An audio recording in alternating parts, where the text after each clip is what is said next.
On Taoiseach, ministers, members of the Oireachtas, colleagues, distinguished guests, Tá céad míle fáilte romh go coláiste na tríonóide. Welcome all to Trinity College Dublin for this symposium in celebration of the 425th anniversary of the founding of the university in 1592. To commemorate this historic date, we're taking the opportunity to look back at where the college has come from, its beginnings, the challenges it's faced, and the opportunities that it's seized upon in its first 4¼ centuries. Anyone with even a glancing knowledge of Irish history would know that the past 425 years have been turbulent times. May you live in interesting times, to quote the ironic and apocryphal wish, and Trinity certainly has been through interesting times. And this evening, an archaeologist, 6 historians, and our current Provost, Patrick Prendergast, will take us through some of those times. We are most grateful to our speakers, to our own, some of our own college historians, and to our guest speakers who are bringing their expert contributions tonight. And I look forward to hearing and gaining some new insights through their presentations. This is a wonderful opportunity for us to take stock and to look at how far we've come, but also to learn from the past as we move into the future. It's a particularly great pleasure that Paula Meehan has contributed to the celebrations tonight by writing a new poem for the occasion entitled Alma Mater. Paula Meehan, who was such a wonderful holder of the Ireland Chair of Poetry from 2013 to 2016, and whom we are so proud of as a Trinity graduate. She was elected to Ace Donna in 1996 and has been the recipient of many awards for her work. When announcing her appointment to the Ireland Chair of Poetry, President Higgins said, "The work of poetry makes a better fist at arriving at what is human in the world than most things." And this is particularly true, I believe, of Paula Meehan's poetry, which is so inclusive, imbued with compassion, and when dealing with family, society, and the environment. Paula was to be here to read the poem herself, but unfortunately she's under doctor's orders not to leave her bed, and so she sent an excellent representative in Theo Dorgan. So Theo will read her poem for us this evening, and he'll read it directly after on Taoiseach's opening address. And speaking of which, we are of course so fortunate to welcome on Taoiseach Leo Varadkar to open the symposium for us this evening. 2017 is a historic year for Trinity, not only because of the 425th anniversary, but also for the first time a Trinity graduate was appointed to the office of Taoiseach. And I know that for many of us here in Trinity and for many alumni worldwide, this was a wonderful moment, especially for those who remember or have read of the decades when Trinity was out in the cold, so to speak, not through its own choosing, but in the difficult decades following independence, and exacerbated by Archbishop McQuaid's ban on Catholics attending this university. This undesirable situation for Trinity and for Ireland began to change in the 1970s, and nobody can doubt this university's central place in the country in more recent decades. And we'll be hearing about this in the last 2 presentations tonight. The appointment of Leo Varadkar has great symbolic importance, but symbolism apart, we were also delighted because Leo, if I may, was also such an engaged, enthusiastic, and memorable student during his time here. And since graduating, he's been a wonderful alumnus, giving us time and interest in our college activities. As many know, he studied medicine and graduated in 2003. But what fewer people know is that he started his studies here as a law student. And so the law school might want to claim a little bit of some part in his great achievements, as of course will young Fine Gael and the Hist. And I know he's been gracious in giving credit to these societies for his political, intellectual, and oratorical formation. And indeed, we should point to him as an example for our current students of how to get the most out of college life, Through not only joining, but engaging fully with these societies, he developed his skills, widened his social circle, and took on positions of responsibility. And this engagement with college life, inside and outside the lecture room, was such that he graduated exceptionally well prepared for anything he chose to do. Fine Gael and Dublin West, and now the whole country, have benefited from his decision to use his talents in politics. As Minister for Health, he came here and got drenched and frozen in the Ice Bucket Challenge and helped us to gather €1.6 million for research into motor neuron disease. And now, as Taoiseach, he's come here tonight to help celebrate the 425th anniversary of his alma mater. Ladies and gentlemen, on Taoiseach Leo Varadkar.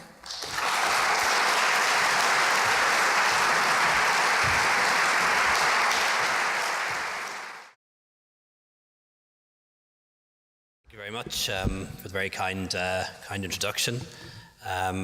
Provost, distinguished guests, members of the academic staff, members of the student body, I'm delighted to be joined here this evening by some colleagues, Minister Mary Mitchell O'Connor, Deputy Cahill, Deputy Haughey, I think there's one or two others on the way. Anyone I've forgotten, as always, apologies, but I'm delighted to see some other Trinity graduates who are now in the Oireachtas here as well.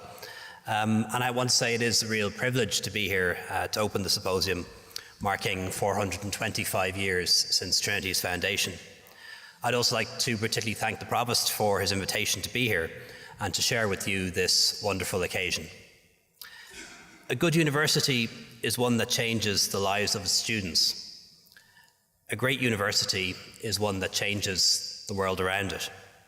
And to my mind, Trinity is a great university. Over 4 centuries, you've been at the centre of debate and inquiry, of scholarship and learning, of research and discovery. Your contribution is measured in more than the names of the 3 Nobel laureates you've educated, and more than your roll call of distinguished alumni from Edmund Burke to Mary Robinson. It is measured in the way that you've encouraged hundreds of thousands of students to reach their potential, and the way you've pushed the frontiers of knowledge in the arts, in medicine, in the humanities, in science and beyond.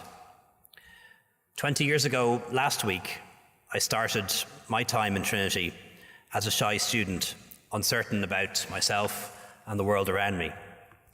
But here in Trinity, I was encouraged to think independently, to act responsibly, to communicate effectively, and develop continuously. And indeed, these are the attributes which you've enshrined in your Trinity education, which I believe have been at the heart of the Trinity experience throughout its long history. I'm not sure if any other institution on this island could have educated an Edward Carson and an Oscar Wilde, a Wolfe Tone and an Ernest Walton, a Samuel Beckett and a Susan Denham, a David Norris, a Conor Cruise O'Brien and a Mary Harney. Men and women who very much followed their own path, who sometimes stood against the tide, but who had the courage of their convictions. And by inspiring students in the classroom and then encouraging them to learn from each other, you ensure that ideas are challenged and that minds are opened. It is a remarkable legacy and something that Trinity continues to do so well.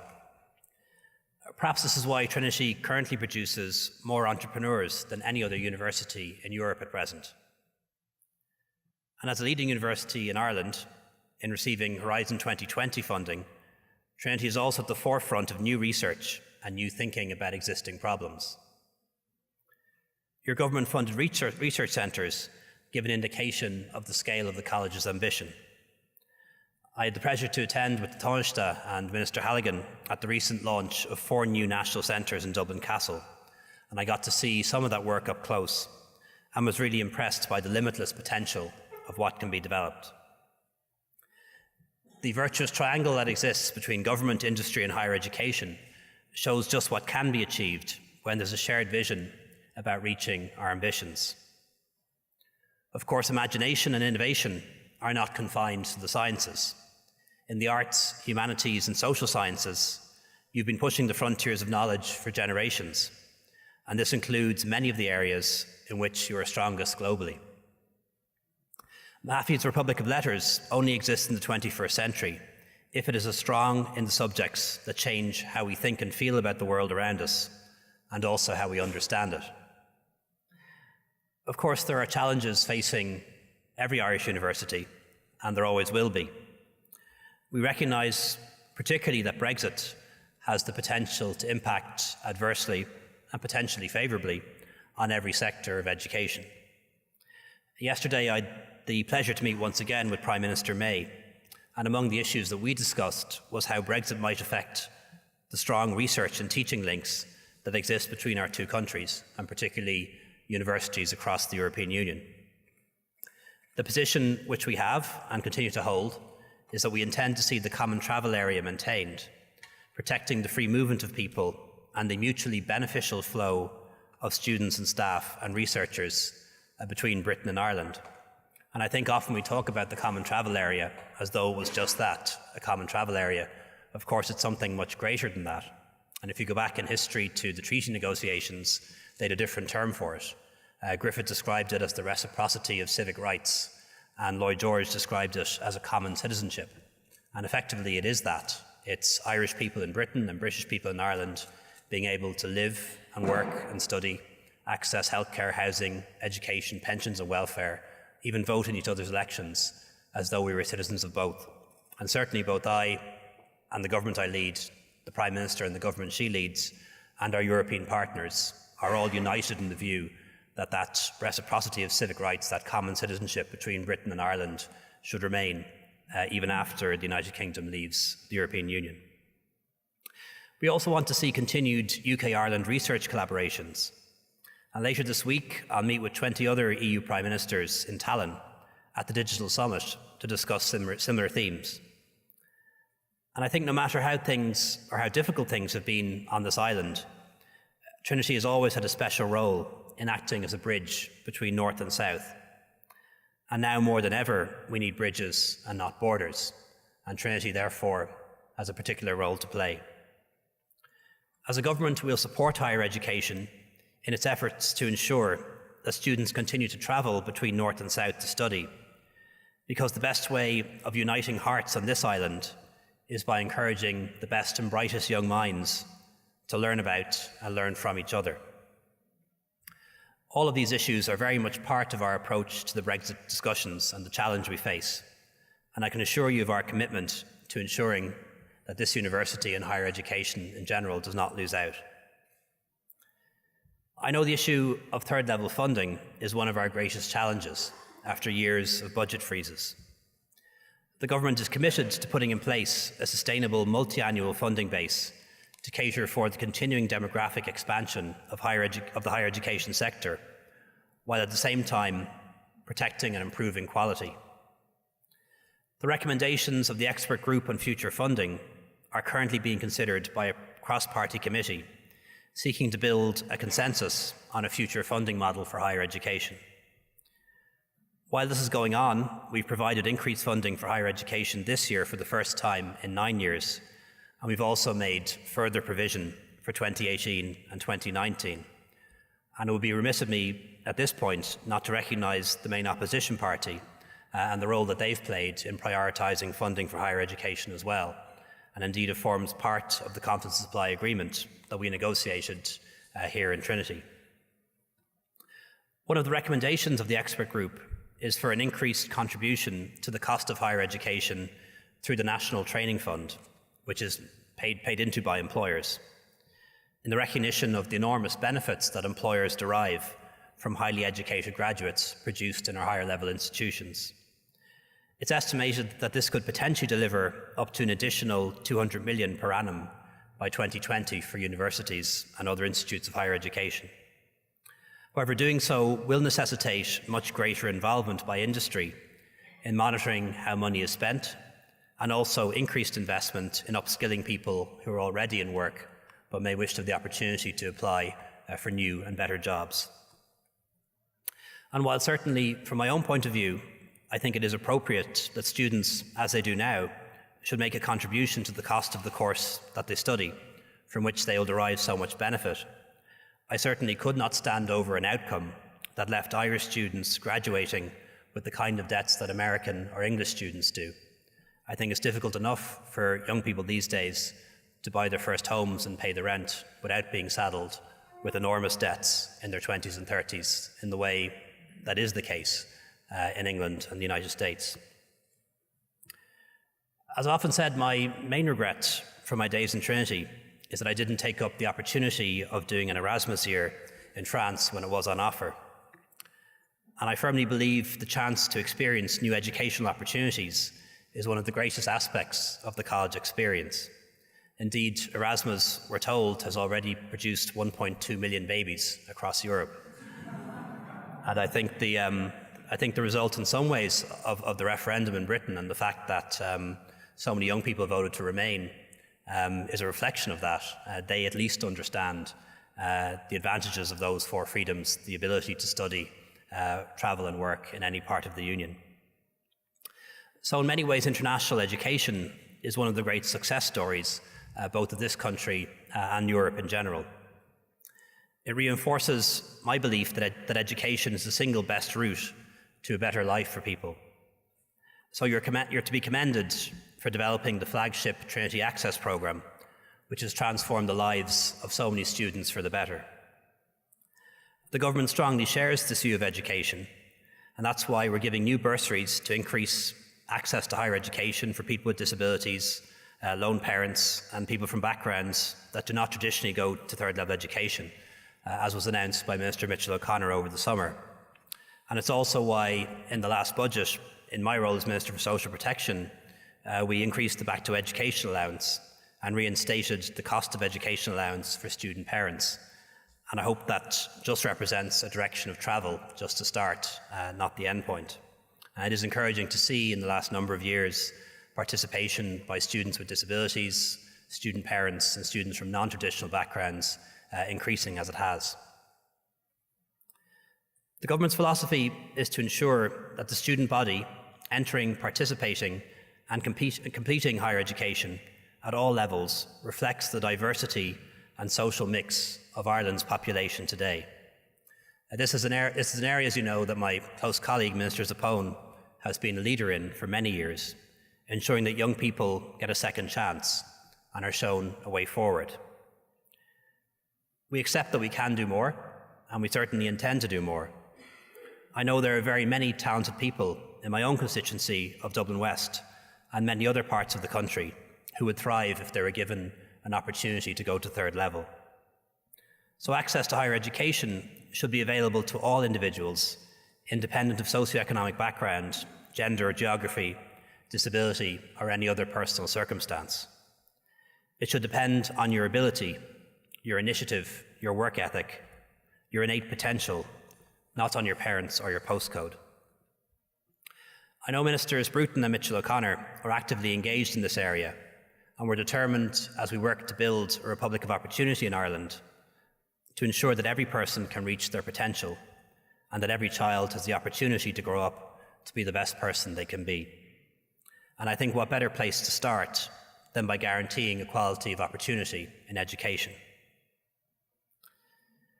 I think, as was alluded to a little bit earlier, it's not so long ago that a Taoiseach could come to Trinity and suggest that the hearts of the college people were not centred on the Irish nation. Perhaps Mr. De Valera was still a little annoyed that he came last when he went for Scoils 40 years earlier.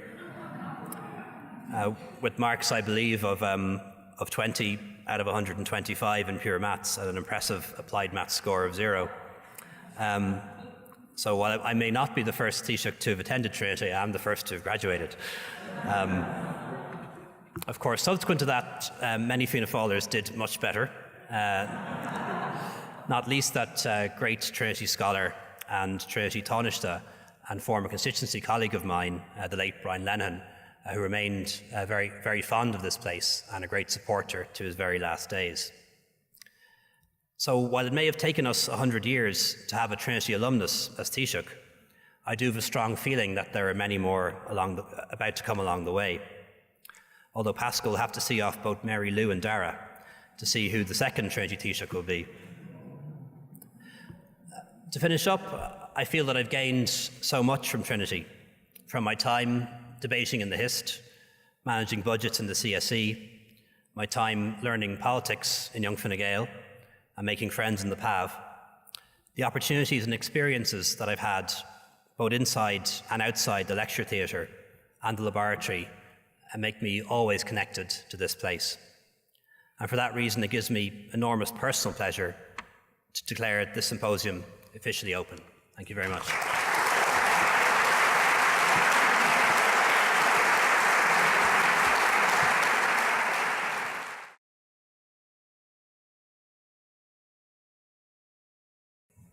Hishik, Ara, Shakti, Senator Rohan, distinguished guests.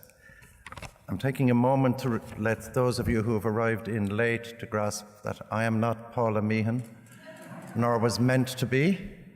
The accent is a bit of a giveaway, I imagine. I want to say, off script, so to speak, that I'm conscious that the Taoiseach has a number of very pressing engagements, but that he made a point of saying he wished to stay and hear the poem. It was gracious of the Taoiseach, and unsurprising to those of us who made a very careful note of his view that funding for the arts in Ireland should be at least doubled within a very near future. I can assure him that he has the attention of some very, very focused people on that particular promise, and I'm quite certain, given his gracious remarks just now, that it's a promise that will be kept. I also should say, and it is germane to Paula's poem, that whatever about Dev's difficulties with balance sheets and applied and speculative mathematics, Donogh O'Malley did an extraordinary thing when he introduced free secondary education, and Trinity was the first university, and I say this as a UCC graduate, to grasp immediately that it was pointless to have free secondary education and to close the door in the face of those bright students who would come through, released from class bondage, so to speak, and find that their futures were circumscribed. Paula Meehan was one of the first of what we think of as O'Malley's children to come to this university, and it would be very remiss of me not to say on her behalf that the liberty and dignity and respect that she found in this place was transformative. I'm very glad indeed to hear the Taoiseach's assurance that future generations coming from equally disadvantaged backgrounds will be offered a similar opportunity. There's a little note to the beginning of this poem. I suppose the note is what Paula would have said by way of introduction. 60 Trinity elms were lost to Dutch elm disease in the 1970s. The only surviving elm is a wych elm, the native elm, Ulmus glabra, or Scots elm. Alma mater, and the Cambridge graduates will forgive me for not saying mater. Alma mater, the term used to describe one's university, is usually translated as nourishing mother, and was first used of the University of Bologna. Robert Graves connects the word alma to ulmus, the elm, which was used for supporting the young vine, and so became the alma mater of the wine god, a deity who has had certain following within these walls, as I remember. Eleni Chuilinoin, to whom the poem is dedicated, is the current Ireland Professor of Poetry. She is a Fellow of Trinity College Dublin and an Emeritus Professor of the School of English.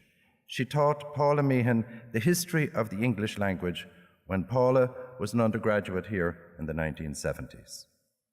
So, by Paula Meehan, let me be very, very clear here, by Paula Meehan, the poem Alma Mater. They were taking down the elms when I was first a student here. I walked through front gate to sit at the back of Eleni Chuilinoin's lectures, being a back of the class girl, being a back of the bus girl, being just gone 17 and measuring the teachers who would lead me towards the light against my own inclination to be led astray. They were taking down the elms, concentric rings, the ripples of my life, like the long-playing vinyl discs my music was graven on. The whole world rhymed for me, and I wore a dress of green velvet my mother helped me sew. The elm's asymmetric leaves chimed with its pattern of paisley. The song itself was blind courage, the heart's true refrain. Words, said the poet Pasternak, carry their own ghosts. I see them daily in the babble of the city, the weighted down old women with their geist bags of home, in languages I dreamt of when I was a child, watching satyrs chase nereids and naiads across the snowfields of a tenement ceiling, bordered with panpipes, acanthus, and Orphic lyres. I never knew we were disadvantaged till they told us so in school. You could say they beat it into us, literally. We were told we were stupid. I knew we were only poor. But I was queen of every blossoming thing I could name or hazard a guess to the meaning of. Dear ghosts, flocking like starlings to the elm branches. At the back of the class in the month of All Hallows, I heard that galaxy contained the Greek word for milk, gala. I could taste the Milky Way or cosmic mother sacramental on my tongue and tripped the light fantastic into verse.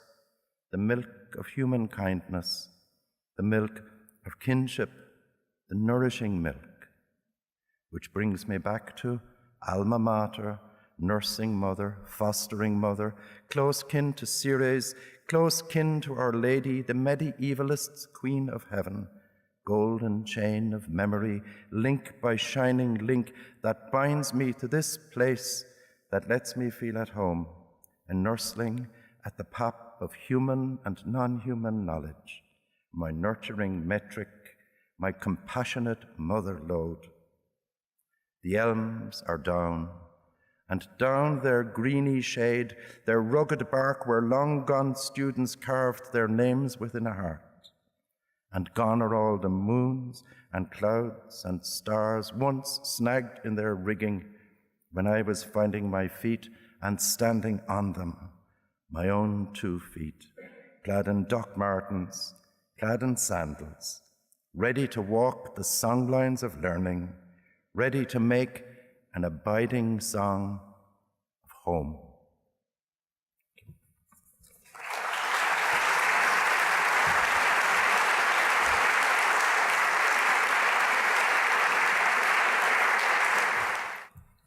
Fantastic. Thanks very much to Taoiseach for opening our symposium, and I know he has to leave now for another pressing engagement, but thank you very much.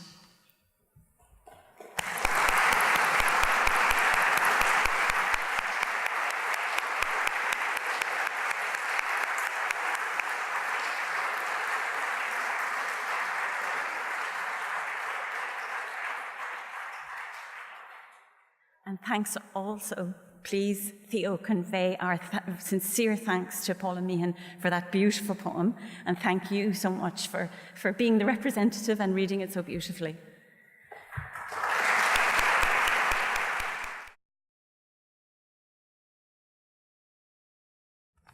Good evening, distinguished guests, provosts, ladies and gentlemen. May I second the Registrar's welcome and indeed our thanks to those who've already contributed to making this a special evening. I will be brief because we have a full program. I just wanted to say a few words before we get going about where we are, particularly for those who are not familiar with the college. In a great hall like this, the past seems very close to us, because this dining hall is the oldest communal space in the college, a little older than the other classical buildings that make up Front Square. And as in monastic times, the eating place, the refectory, was the everyday hub of the university. Or as the great architectural historian Maurice Craig put it, the dining hall has been the very heart of Trinity life. That was 30 years ago. The college was, of course, already nearly a century and a half old before this building was constructed, and earlier features of college life that used to take place in refectories, like the punishment stocks, had been largely phased out by the time this building was built. The site was cleared in the 1740s when Richard Castle began his building. Castle, or Riccardi, as we now know was his family name, was from Dresden and was the most prolific of 18th century Dublin architects, the designer of Leinster House, Carton and so much else across 3 provinces. But his work here in Trinity must have been less than fulfilling.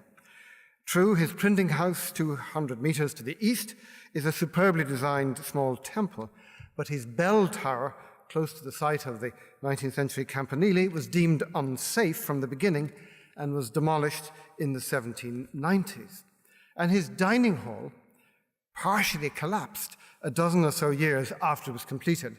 But be assured, a more robust building was completed in the 1760s on, quote, a comparatively simple design, very bold, very splendid, but essentially simple. Again, Maurice Craig's words, spoken in the immediate wake of the great fire that consumed this building 33 years ago after an electrical fault in the roof.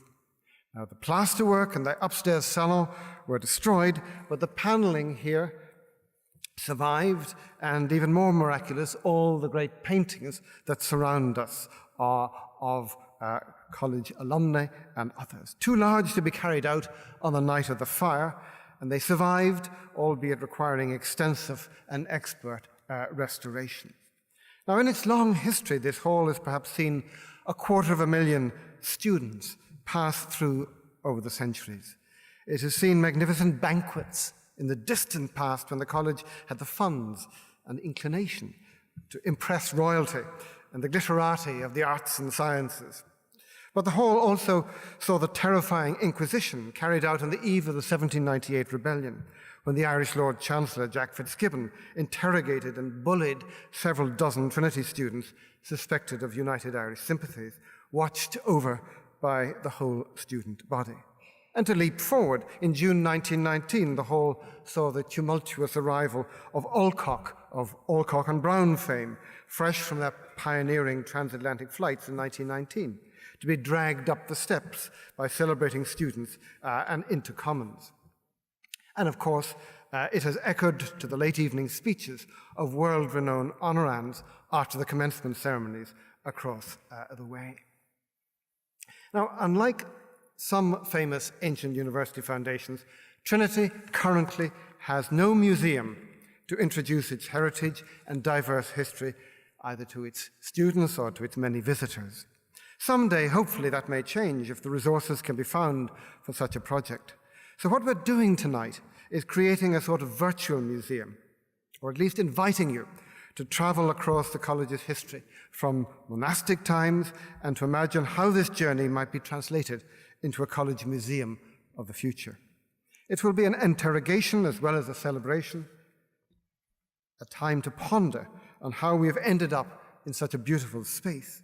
A university that, as one student said to me recently, seems to be comfortable in its own skin.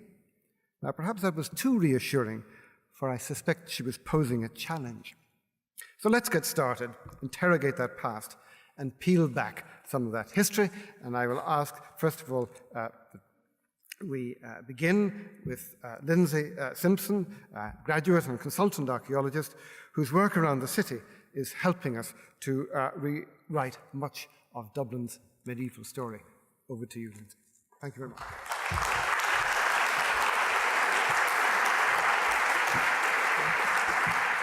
Trinity College, as we all know, enjoys the status of being the oldest university in Ireland. I think we've established that.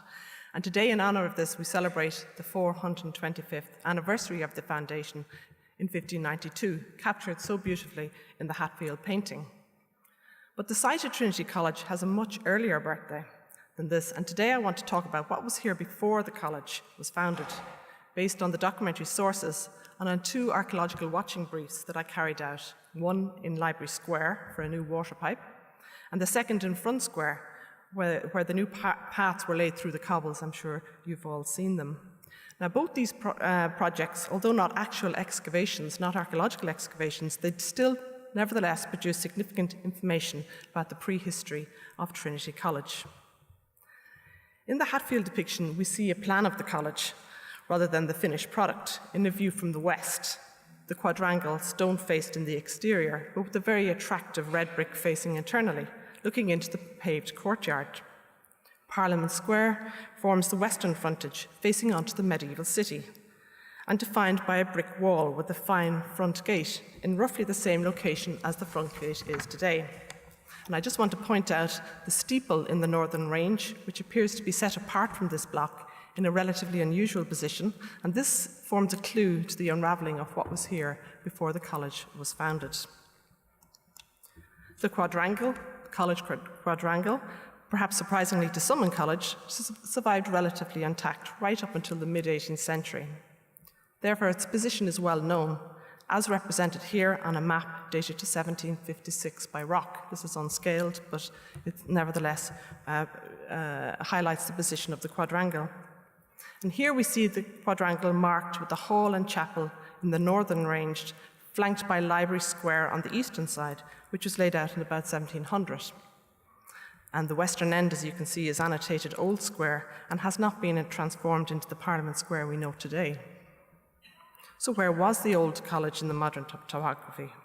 Well, roughly speaking, the Campanile marks the northeast corner of the quadrangle, the southern range extending back under the footprint of house number 1 and the examination hall.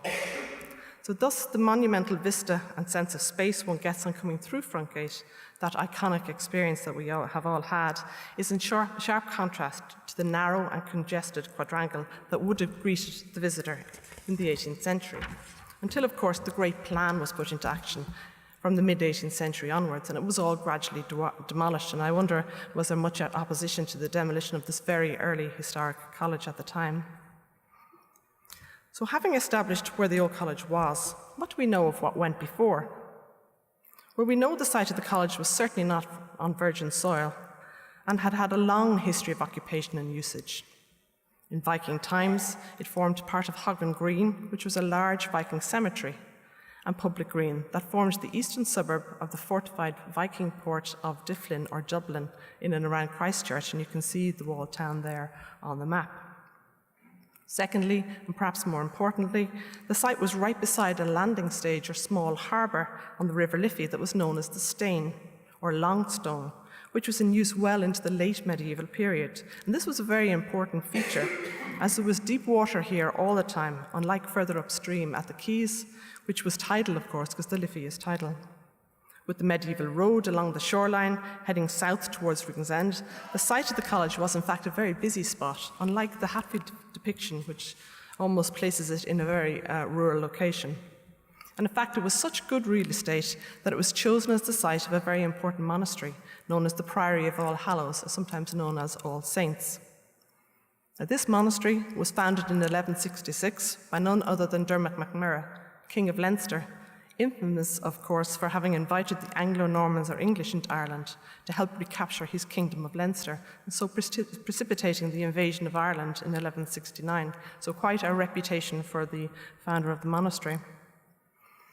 The monastery was an important and wealthy foundation in Dublin for over 380 years, before being finally dissolved in 1538, during the general dissolution of the monasteries, after which it was granted the mayor and people of Dublin. So there has been a community living on this very site, engaging and serving the population of medieval Dublin for almost 400 years before the college was established. Unfortunately, we have no map of the monastery. The earliest plan is the Hatfield, followed by Speed's map, which was just 20 years after the college was established. But the historical sources can help fill in the gaps.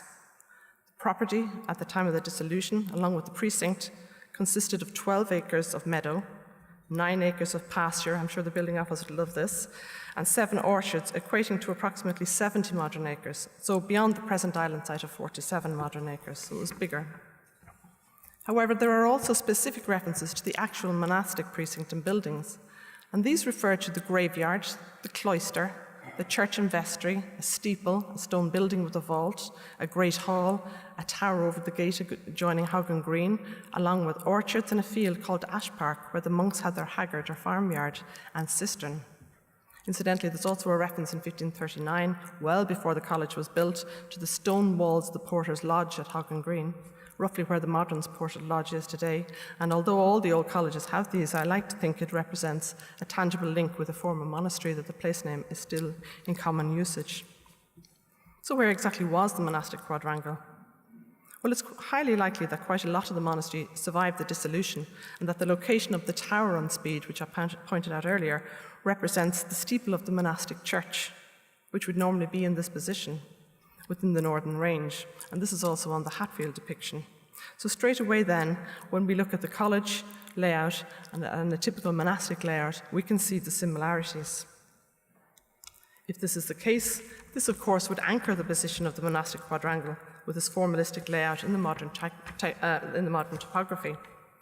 It would also demonstrate that the position of the monastery and the new college quadrangle are one and the same. If this is the case then, this raises another interesting possibility, that the college builders simply reused part of the monastic quadrangle in 1592. As this was not demolished until the mid-18th century, potentially then part of the monastery, albeit hidden, may have actually been standing until this time. The actual monastic precinct on the slide I've shown you there, we know extended further west from the quadrangle, as we know there was an outer bawn and the gatehouse that I mentioned previously. So essentially the layout of the college and the monastery, as depicted on Hatfield, was almost identical. So two facts hinted at the archaeological potential of Front Square. One, the site of the monastery is within what is now mostly open cobbles. In other words, hasn't been built on. And two, a couple of previous investigations suggested that the deep infill deposits found elsewhere in College were not present in Front Square, probably because this was originally higher ground in the medieval period. So basically, when the demolitions were carried out from the mid-18th century onwards, instead of taking everything off site, they simply spread the material right across the college. So the entire college has been raised up the ground level from the Provost House as far east as Westmoreland Street. But in Front Square, this infill deposit was missing.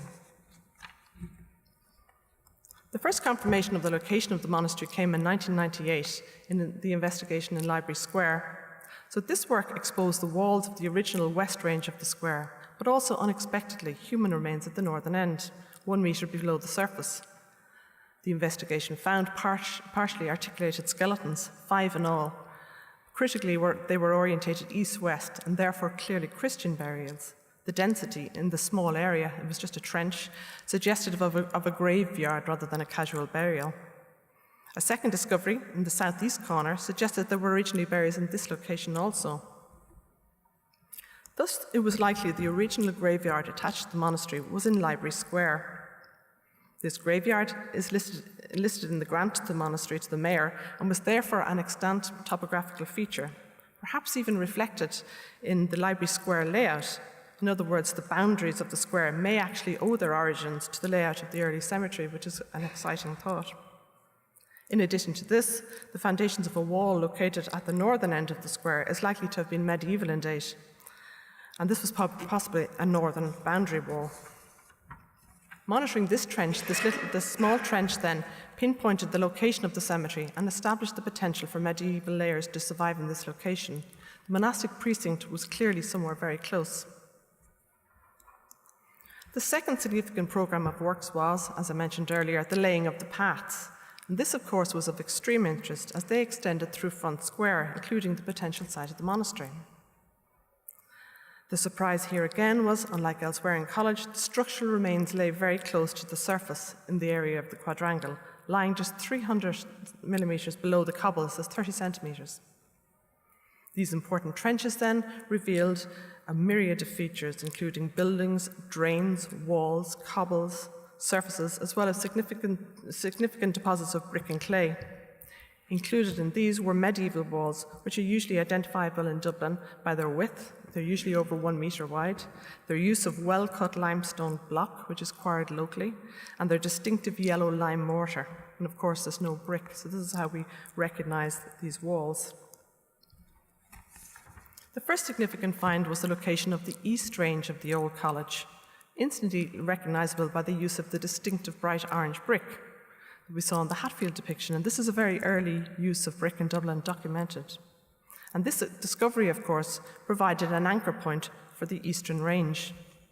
It also established the wall was built de novo and had not been reused. In other words, it had no medieval component and was built in the 16th century as part of the foundation of the church, of the college. And this had been hinted on the map, on Rock's map, as the east range was thinner than the rest, and you can see it there on the plan. Knowing where this range was allowed us to extrapolate the distance of the other eastern wall, because we know from an account by the then Provost, William Travers, who was Provost between 1594 and 6, the quadrangle measured approximately 50 metres square, with an internal courtyard measuring approximately 34 metres. Thus, the east range was 8 metres in width, which was found to be the case. Significantly, he tells us only the northern and western ranges were completed at the time of his writing, precisely the two ranges that we may have suspected had medieval origins. The northern range, as it contained the steeple that I showed you earlier, and the western range, as it is very wide on the rock map, and you can see it there in the slide, the difference in the widths. Armed with this knowledge, the western range was immediately found, the west wall just outside house number 1. We excavated out a section of this wall and found that it was over 1.2 metres in depth by 1.3 metres in width, with a distinct batter on the external side. Most critically, it was founded on green clay containing medieval pottery, so it was dated securely.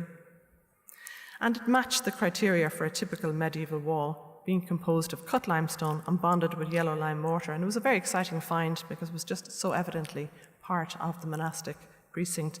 And you should notice how close it is to the surface there, literally under your feet. Now, on comparison with the old college, you can see immediately that it was very different. It's much wider, it's made of limestone, and it has no brick, which is very critical. The matching wall was found on the eastern side. Again, we could estimate where it was. And this measured 1.25 metres in width and was also composed of limestone block, but was sealed by brick demolition layers, perhaps suggesting a reuse of the foundation, but it's impossible to tell in the tiny little trenches that we were dealing with. And the main thing is that the wall is there, again, just under the surface. Further north, only one trench extended through the northern range, which was very frustrating because this is the one we were sure was medieval. But this trench extended through the general location of the tower. Perhaps not surprisingly, deep deposits of limestone chips were found, a byproduct of demolition. In other words, they'd strip out all the blocks. And you can see in the slide there the limestone chips that were left. And these are over 1 metre in depth. Again, they're brick-free. And they're within the area thought to have contained the tower. And you can actually see the abrupt line there where it's probably the northern edge of the actual tower. And if the projected line of the north range is correct, this tower, by the deposit we found, was almost 6 metres north-south, which again fits in with the cartographic sources, and located not quite on the corner of the quadrangle. Moving all the way to the southern end, at the southern range, the upper level of a substantial wall was also found just west of the old library and close to the surface, although this wall, you can see, is very badly damaged. Not much can be said. We didn't excavate in this location, but it was definitely medieval, composed of large limestone block and mortared with the same yellow mortar. Outside the quadrangle, 2 additional medieval wall foundations were located, and these were evidently part of the additional buildings that were mentioned in the documentary sources, because you must remember there were many, many buildings associated with the monastery. The first was set at a northeast-southwest angle, you can see it here on the slide, which doesn't match any surviving orientation in college, although a 17th century path in this location was orientated similarly, so this is reflective of a much earlier orientation in college that's utterly gone. This again was a substantial wall, over 1.3 metres in width and composed of limestone block, and again you can see the bright yellow mortar. So all these walls look very, very similar. The last medieval wall was found further north, probably associated with the angled wall, and this was also a very substantial wall, measuring over 120 in width. So in conclusion then, the peaceful open expanse that is Front Square really masks what is essentially a major archaeological site in Dublin. And if we were to peel back the cobbles, we would uncover a network of old walls, buildings, cobbles and drains, including most probably the foundations of the many monastic buildings that are known to have existed in this space. And I should say the works we did do did expose a large number of buildings dating into the 17th and 18th century along Parliament Square. To date, we can piece together, for the prehistory of Trinity College, we can pinpoint the location of the monastic quadrangle and the fact that it was reused by the college builders on the western side and probably the northern side. There were additional buildings, their foundations are there, just up under the cobbles, waiting to be discovered. And that Library Square is almost certainly a physical remnant of the monastery, and now, rather fittingly, is the oldest part of college, containing the rubrics, the only surviving original range of the square. And it's interesting on rock that it's marked as new buildings, while Front Square was marked as old, so everything has its turn in Trinity. And I leave you with the final slide, just to reflect in blue the number of walls that were found in what was really a very limited monitoring program. We were just putting in a few paths, we weren't going down any depth. And you can see how many walls were uncovered in that very brief program. So I think the top priority, therefore, going forward for the college must be to protect what is left of this very special place. Thank you. Thank you very much for that quite revealing new insight into the prehistory of the college. And I would now invite Fiona Fitzsimons, graduate and a pioneer in family history and research director of one of our campus companies, Enniclon, to take the story just a little further forward and to talk about the entrepreneurial roots of the college. Thank you.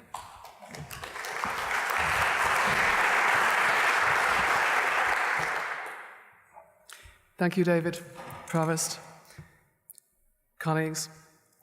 As a graduate of Trinity, I'm delighted to be here with you today to celebrate 425, Trinity 425. And what I want to talk about is something, I suppose, one of the lesser known aspects of the college's history, and that is its entrepreneurial roots. It's a common misconception that Trinity College was established to promote the Protestant religion in Ireland. The college's foundation has long been perceived as part of the New English colonial project, imposed from without and disliked, resented even, by the local Catholic population. In fact, Trinity's origins come from within the city of Dublin, specifically the Merchants' Guild, the most prestigious of all the trade associations which dominated city government.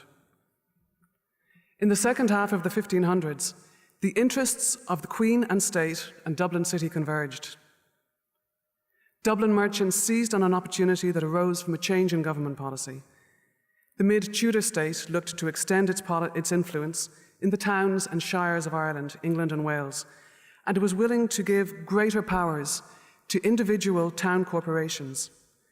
In return, the state would govern through, in the words of historian Colm Lennon, small knots of reliable men. In Dublin, the effect was to concentrate political, social, and economic power in the hands of the city freemen, predominantly the merchants that controlled the city government through their guild.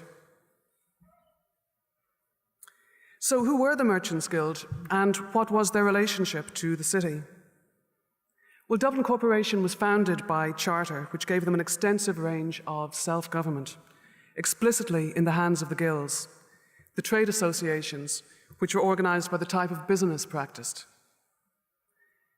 The oldest of these associations, and the one that dominated the city government, was the Merchants' Guild, also known as the Guild of the Holy Trinity, which is the first clue for you tonight. The Guild controlled all trade in Dublin City, and it took a cut of the profits. By the mid-1500s, Dublin City Council was bicameral.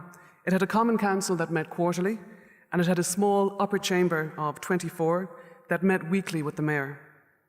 And power, of course, lay with the upper chamber. In the second half of the 1500s, the chamber was dominated by the Merchants' Guild, numerically, and because they controlled election to the office of the mayor. And these were families like the Fagans, the Seagraves, Sarsfields, Fitzsimons, that are still very common, found in the city today. Now, in the mid-Tudor era, the merchants used the collaborative relationship with the government to revive old privileges and to develop new ones. The collaborative partnership between the state and Dublin City was mutually beneficial to both sides. It allowed the state to govern efficiently, and in turn, the government granted significant concessions to the city. In 1548, Dublin City was established as a borough with county status. In 1554, the corporation received a grant of the fines and forfeitures in the city and on the coast. And what this meant in practical terms was the Merchants' Guild could seize and sell contraband, and contraband was now redefined as any goods sold independently of the Guild's rules. In 1569, Dublin Corporation received a grant of the lands of the Liberty of St. Thomas. Liberties were independent jurisdictions, and after the dissolution of the monasteries in the 1530s, were sometimes used as a loophole to bypass the city's trading laws. The grant of St. Thomas's tightened Guild control on commercial activity in the city. In 1572, the Merchants' Guild sent a delegation to the Queen and Council, led by Christopher Fagan. And this group secured a new grant of the Merchants' Charter, originally granted under Henry VI in 1451, with key rights spelt out in such a way as to stop any further incursions on their commercial rights. The merchants had exclusive rights to sell goods within the city and suburbs, including, and this was explicitly stated, the liberties and the former church properties that lay outside the city walls. The Gree Grant effectively updated the 1451 grant to take new realities into account. In 1582, Dublin Corporation enforced its admiralty jurisdiction on the coast from Balbriggan to Arklow, and in doing this, it established Dublin as the head port on the east coast. Up until this time, Dublin would have been less important as a port than Waterford, for example, and probably equal to Drogheda. Now, while all these concessions are made by the state to the corporation, they very clearly favour the interests of one guild, and that is the merchants. In 1568, Dublin Corporation first expressed an interest in establishing a university. In a bill introduced into the Irish Parliament, it was proposed to use St. Patrick's Cathedral as the site of the university and to seize the cathedral's property income to finance it. Ireland's Lord Chancellor, Robert Weston, wrote to advise the Queen and her Council of the proposal. By Weston's account, the plan met with widespread approval in Dublin. Richard Stanihurst, Speaker of the Irish House of Commons in Parliament, spoke in favour of a university in his opening speech. Many prominent Dublin citizens made generous offers to support the project. Archbishop Adam Loftus, the man who actually held the lease of St. Patrick's and who would have been out of pocket should it have been appropriated to finance the university, disparaged the bill as the intrigue of the city corporation, and he sent his agent Luke Challoner to London to block it. Successfully, I might add. Now, it may be surprising to many of you that Loftus and Challoner behaved like this, because both men are often put forward as the driving force behind the plans for a university. But in 1569, and again in 1584, Loftus repeatedly blocked proposals for a university that would have resulted in his losing the valuable lease of St. Patrick's. So before Dublin Corporation could realise, and the merchants could realise their plans for a university, they had to first achieve consensus between the corporation and influential members of central government, not least Archbishop Loftus. But you might ask, why was the Guild so interested in having a university? We tend to think of business and commerce as chalk and cheese, but in looking to found a university, the Dublin merchants and Dublin Corporation had very concrete aims. They wanted to bring all trading within the city of Dublin and its precincts under their control. They wanted to enhance the city's reputation as a destination hub to visit, live, and work. They wanted to stimulate commerce in the city by bringing in a student body. Because if we cast our minds back a generation earlier, the dissolution of the religious houses in 1537 tore a great hole in the fabric of Irish society. In Dublin, dissolution was quite simply bad for business. It reduced the number of visitors to the city, and it dampened down trade. The religious were big purchasers of goods and services. They bought everyday supplies: oysters, fish, grain, tallow and rope, and luxury goods: beef, wine, textiles, paper, and wrought iron. Dissolution also meant the closure of the schools and the end of poor law dispensed from the hospitals and the asylums run by the religious orders, and poverty became much more visible on Dublin city streets. Now, many church buildings in the city and its suburbs were also left empty. St. Thomas's, St. John's Kilmainham, St. Patrick's Cathedral, St. Mary's on the North Bank, and the Priory of All Hallows, just to name a few. And St. Patrick's and St. Thomas's were both liberties with their own independent jurisdiction. In other words, possessing them, it offered anyone who leased them or who controlled the properties, they had a potential loophole in the city's trading bylaws. Church buildings outside the city walls, we've seen up until the regrant in the 1570s, were also beyond the control of the city's institutions, including the Merchants' Guild. And by the 1570s, we see very many contemporary accounts of foreign traders, foreign to the city at least, that gathered in the former abbeys and monasteries to buy and sell independently of the Merchants' Guild.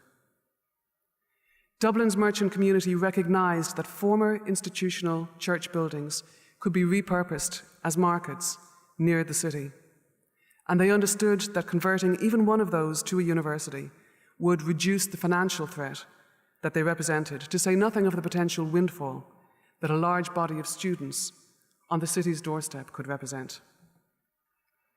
So between 1568 and 1592, the Merchants' Guild steered Dublin Corporation to campaign for a university college in the city. To achieve their purpose, they had to bring on board the chief governor and council.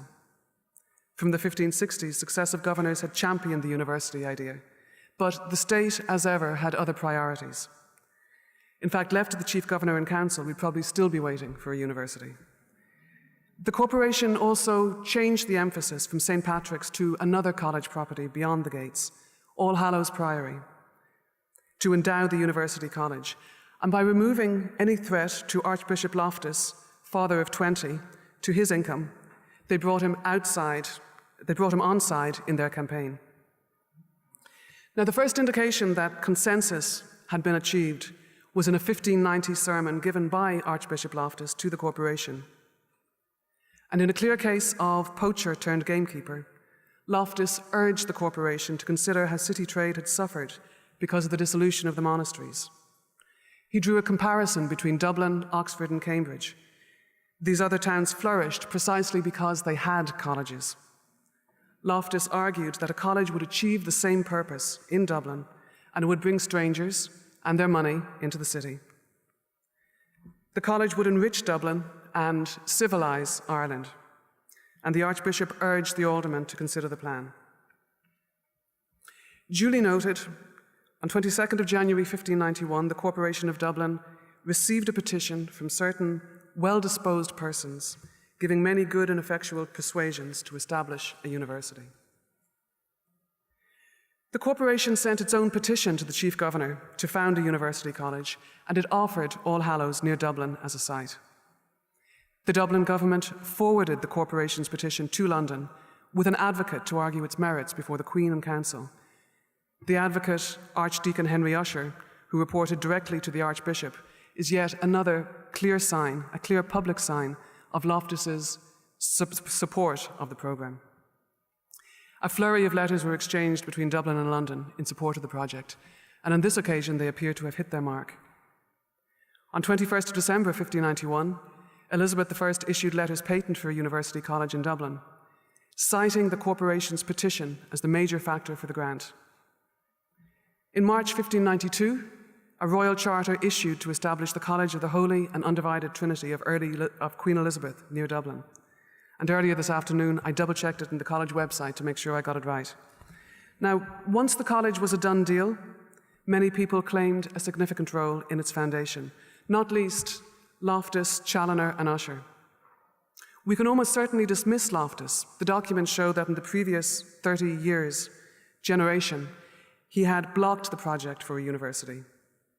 Luke Challoner, who at least played a part in laying out the premises and in fundraising for the new building, is a possibility. But again, if we look back at the documents, we see that Challoner in the 1580s was acting on his master Loftus's instructions. So Challoner was not at that time a free agent who could put forward his own plans. And ditto Henry Usher, who in 1584 argued against the college and flip-flopped in 1591 to argue in favour. Usher was similarly not in a position to promote independent plans. And to assess their contribution on the basis of what subsequently happened, on what they subsequently did after the college's foundation, distorts what actually happened in laying the groundwork. Now, the merchants guild, who I argue are behind the foundation, were very quickly pushed aside after 1592, not least because many of them were Catholic recusants. And from the 1590s, they were gradually blocked from participation in the public life of the city. But their contribution hasn't been entirely erased. They gave their name to the new college, and they even repurposed their coat of arms for use. And I want to stop now and just have a quick look at the coat of arms. These are the arms of the Guild of Merchants of the Holy Trinity in Dublin. Now, this is the earliest drawing that survives in the Genealogical Office in the National Library. It's a 1684 regrant, but if you read the documentation supporting this, it recites that the Guild is founded in 1451 and re-established in 1587. And the Herald states at this point in time that this is a regrant of the original because the Guild has lost its original public seal in the late Troubles, in the Cromwellian conquest. Now this on the top left, your top left, is the earliest sketch of the Trinity College coat of arms, again in the Genealogical Office. And it's from a volume of sketches by Richard Carney, the Ulster King of Arms, dating from 1660. I believe there are some earlier seals from the college which actually predate this, but this seems to be the earliest one in the Genealogical Office.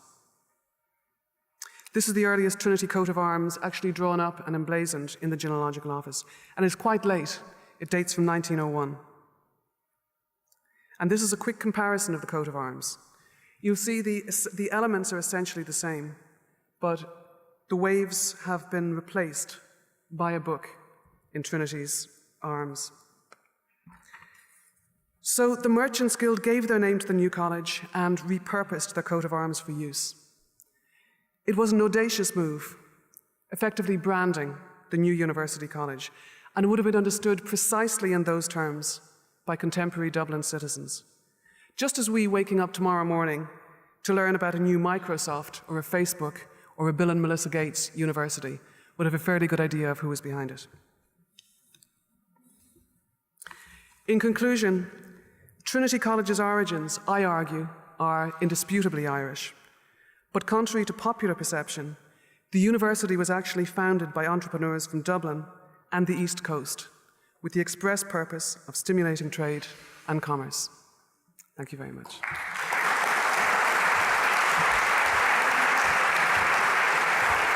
Thank you very much for bringing the birth of Trinity College Dublin home to Dublin.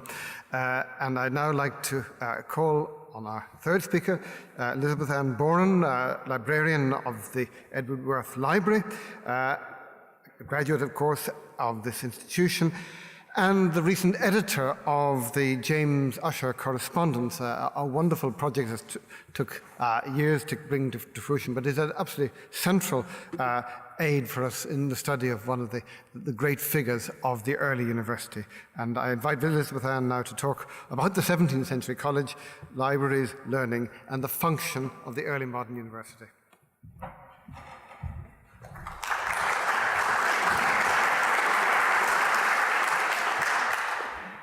Provost, distinguished guests, ladies and gentlemen, I'd like to dedicate this lecture to Dr. Helga Robinson-Hammerstein, who is the Fellow Emerita of this college and who was for many years Secretary General of the International Commission for the History of Universities. She would be delighted that we have organised this event. On the 9th of January 1694, St George Ashe, then Provost of Trinity College Dublin, walked to the lectern of the college chapel to deliver a sermon. This was no ordinary sermon, but was specifically designed to mark the centenary of the opening of the college to students. Now, as you're aware, Queen Elizabeth I had granted the University of Dublin a charter in 1592, and we are rightly marking that occasion this evening. She had, however, neglected to provide adequate resources, and it was therefore 2 years before the college was ready to admit students. It was the latter auspicious occasion that Provost Ashe was determined to commemorate. The choice of commemorating 1694 rather than 1692 may well have owed much to political turbulence in Ireland in the early 1690s. 1692 marked the setting up of the Irish Parliament, and the college may well have considered it politic to defer its own commemoration until the attention of the Lords Justices could be firmly fixed on the growth of the university, rather than on inquiries into abuses of power. Ashe, in his dedicatory preface to the Lords Justices, made it clear that he hoped his sermon might contribute to encourage the study and improvement of learning or raise up any new friends and benefactors to our college. He was well aware that the Lords Justices were the font of all patronage and advancement, and since 2 of the Lords Justices had been active advocates of the Dublin Philosophical Society, which was a sister society of the Royal Society, and a society of which Ashe himself had been heavily involved with, it also seemed likely that Ashe would be assured a sympathetic ear. Ashe's appeal to the political powers was by no means unusual in the history of TCD in the 17th century, since throughout the century, college had viewed the Protestant authorities at Dublin as their chief allies. Taking as his text Matthew chapter 26, verse 13, which expands on the generosity of the woman of Bethany, Ashe's focus was on the generosity of the foundress. Now, of course, praise of Elizabeth I in 1694 was meant to be read as an encouragement of further benefaction from William and Mary. Ashe made it clear that benefaction was a two-way process. Gratitude for financial support should not only be expressed by members of college in words, but also in deeds. In his view, it was the duty of members of college to ensure that the aims of its foundress and subsequent benefactors were not forgotten, but were implemented. For Ashe, only the institution of the university could accomplish this. It alone could ensure the improvement of piety and religion, the advancement of learning, and to supply the growing necessities of church and state. This theme of the function of the University of Dublin was a recurrent one throughout the 17th century, and in many ways Ashe was reiterating earlier 17th century formulations. There was, for example, very little difference between Ashe's phraseology and that included in Provost Beadle's statutes of 1628, where the function of the university was declared to be a sea-plot of true sanctity, culture, civility, and good arts. However, Ashe's commemorative sermon of 1694, like all commemorative events, not only reflected old themes in the discourse between university and society, but also tells us about contemporary late 17th century preoccupations and perceptions of the university. What was notable and new about Ashe's sermon was his defence of the university, the role of the university as an institution in society. And evidently by 1694, he felt the need to remind the powers that be of the crucial importance of the institution of the university and society as a whole. In his own words, he sought to remove a mischievous prejudice against academic studies, which comes recommended in a venerable, imposing proverbial dress, as if ignorance were the true mother of devotion and learning of atheism. The idea that Trinity College Dublin, and more generally learning, might be perceived as a potential harbour of atheism would have been incomprehensible to the moderate Puritans who set up the college in the 1590s and early 1600s. They would, however, have heartily agreed with Ashe's decision to leave his own personal library to augment the college's resources. For when we look at the history of Trinity in the 17th century, the most noteworthy feature of its history is the commitment of members of college to developing their library, which they regarded as the heart, soul, and mind of the new institution.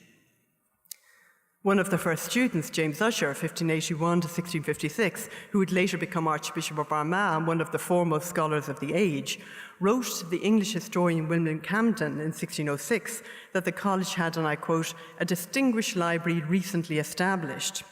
Now, Ussher was in a position to know because he and his father-in-law, Luke Challoner, who Fiona has mentioned, had been the principal book buyers of the institution and had travelled to England on a number of occasions to buy books.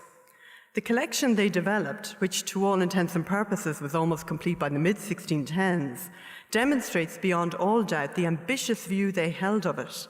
Usher and Challoner were thinking big. They were conscious that Trinity College Dublin was both a college and a university. Thus, though Usher and Challoner looked to Cambridge for inspiration on content, they looked to Oxford, and more precisely the new foundation of the Bodleian, for guidance on scope. College libraries of the period usually numbered no more than 500 books. Trinity, by the mid-1610s, was over 4,000 volumes, comparable only to the Bodleian in Oxford. What Usher and Challoner were creating was a library fit for a university. What is really striking is that the early members of the college did this at a time when they had no money. In 1592, the Lord Deputy and captains of Her Majesty's Army had donated over £600 to the college. Now, due to the 9 Years' War, this payment had been deferred until the victory of the Battle of Kinsale in 1601, and it's from 1601 onwards that you find documentation for the book-buying expeditions. But it should be remembered that that money had not been specifically allocated to the library by Her Majesty's captains and Lord Deputy. It was the college members themselves who decided to give it as the whole sum towards the foundation of a library, at the same time as they were destitute, asking the Lord Deputy for small handouts of cash. They did this because they were very well aware that the reputation of a college university rested not only on the renown of its own professors, but also, and more importantly, on the intellectual resources of its library. It still does. The comprehensive nature of the collection was intimately connected to the use of the library as a research facility, but utility did not stop there. In order to be truly useful, the library had not only to be complete, it also had to be public. Bodley constantly drew attention to this function of the Bodleian, and the Fellows of TCD were not far behind him. In both Provost Beadle's statutes of 1628 and the Laudian Code of 1637, it was clearly stated that, and I quote, "None but the Provost Fellows, or such as Beam Fellows and Bachelors of Divinity living in the college, although no Fellows, shall have access to the inner library to make use of the books. As for any others who have a mind to make use of the conveniency and benefit of the library, they shall sit in the outer library, and borrow such books from the librarian as they are desirous of reading, on condition that they shall return them before they depart," unquote. Now, since the books in the outer library were mainly humanities and therefore formed the backbone of the undergraduate and non-theological postgraduate curriculum, this stipulation demonstrates that the TCD was not following the model of the Oxbridge colleges in banning student access. And arguably they couldn't, because students in Dublin didn't have the same opportunities for book buying as their English counterparts, and therefore the need to grant them access was all the greater. Yet again, it shows the members of college thinking beyond contemporary traditional norms for colleges and aiming instead to provide a learning resource for all members of the university.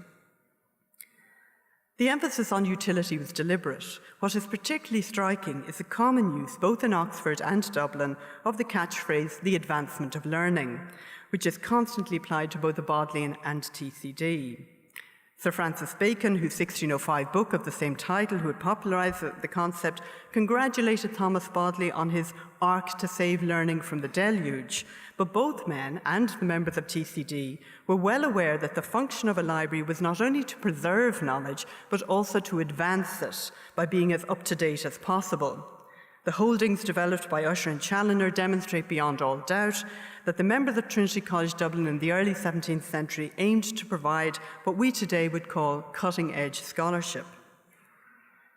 Given that in the 17th century Trinity was a colonial college, ideologically committed to the propagation of civility and confessionalisation of the Irish, the library also served as a touchstone of identity for the early fellows who by and large came from Cambridge. But the library not only strengthened the sense of self of its own progenitors, it also, and just as importantly in 17th century Ireland, displayed their civility, the very civility they were hoping to propagate to the native Irish.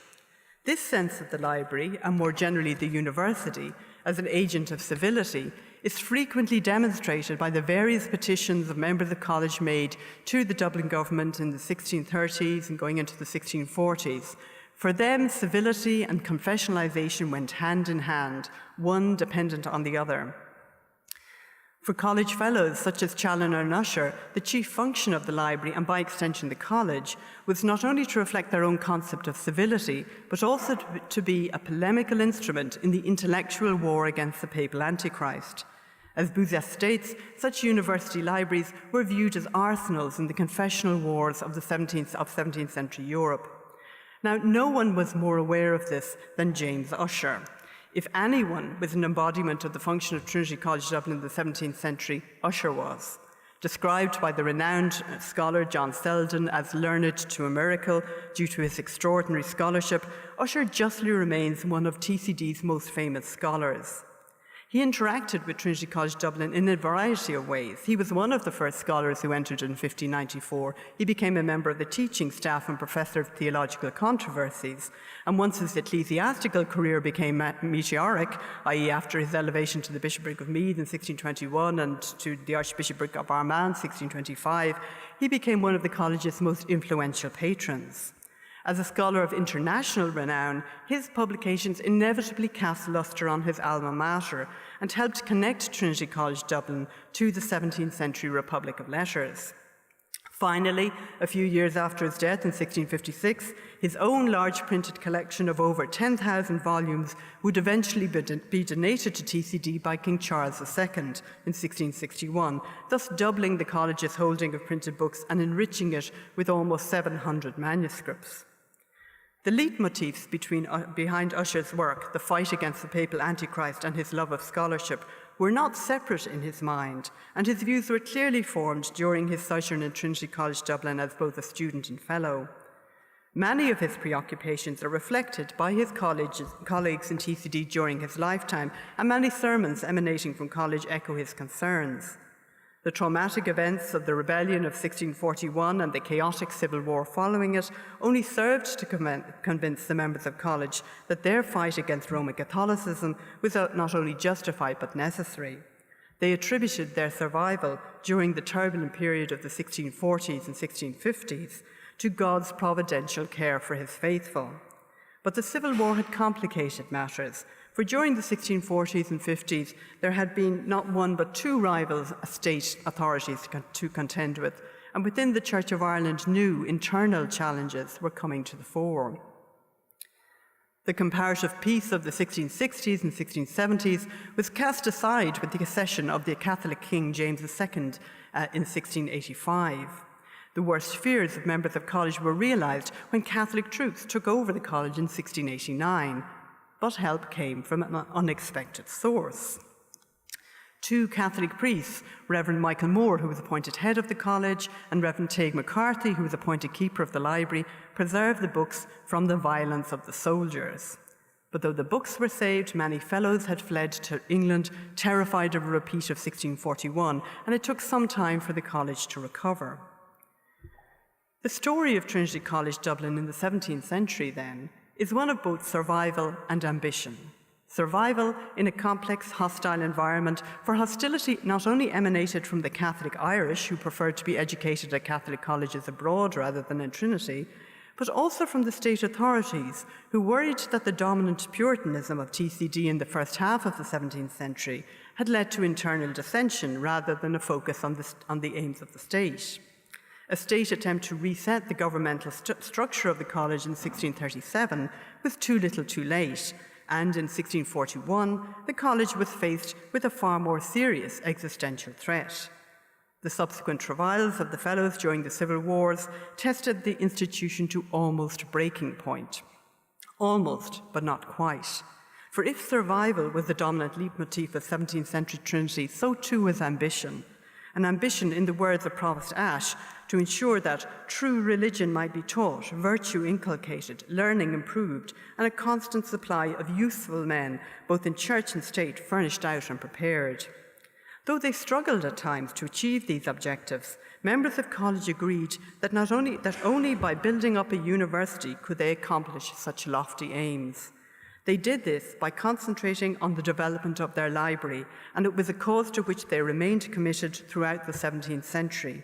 For, as Provost Ashe reminded his auditors in 1694, In books we may freely talk with the most celebrated philosophers and compendiously reap the advantage of all their studies and improvements. There we shall find reason without passion, learning without affectation, and an eloquence without noise or clamour. Thus, by the assistance of books and learning, we may acquire an intellectual omnipresence in all ages and to all places. 'Tis thus we break into all the hidden recesses of truth. By prioritising the creation of their library at the start of the 17th century, and by developing it throughout decades of crisis, members of TCD ensured that Trinity College Dublin would not only survive, but would indeed become the mother of a university. Thank you. Thank you very much, Elizabeth Ann, for that superb survey across a century and, in a sense, by the library, shall we stand or fall. And I now would like to welcome back to Trinity Professor Michael Brown, who is a Professor of Irish, Scottish and Enlightenment History in the University of Aberdeen and has very recently published a splendid study on the Irish Enlightenment. And indeed that will, I think, very much be reflected in what he's about to tell us. Was Trinity an Enlightenment institution in the 18th century?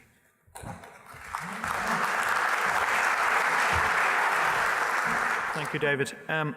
Provost, distinguished guests, it's an enormous honour to be back at my alma mater for an occasion of this kind. And unfortunately, I don't have a story of ambition to tell, the like of which we just heard from Elizabeth Ann.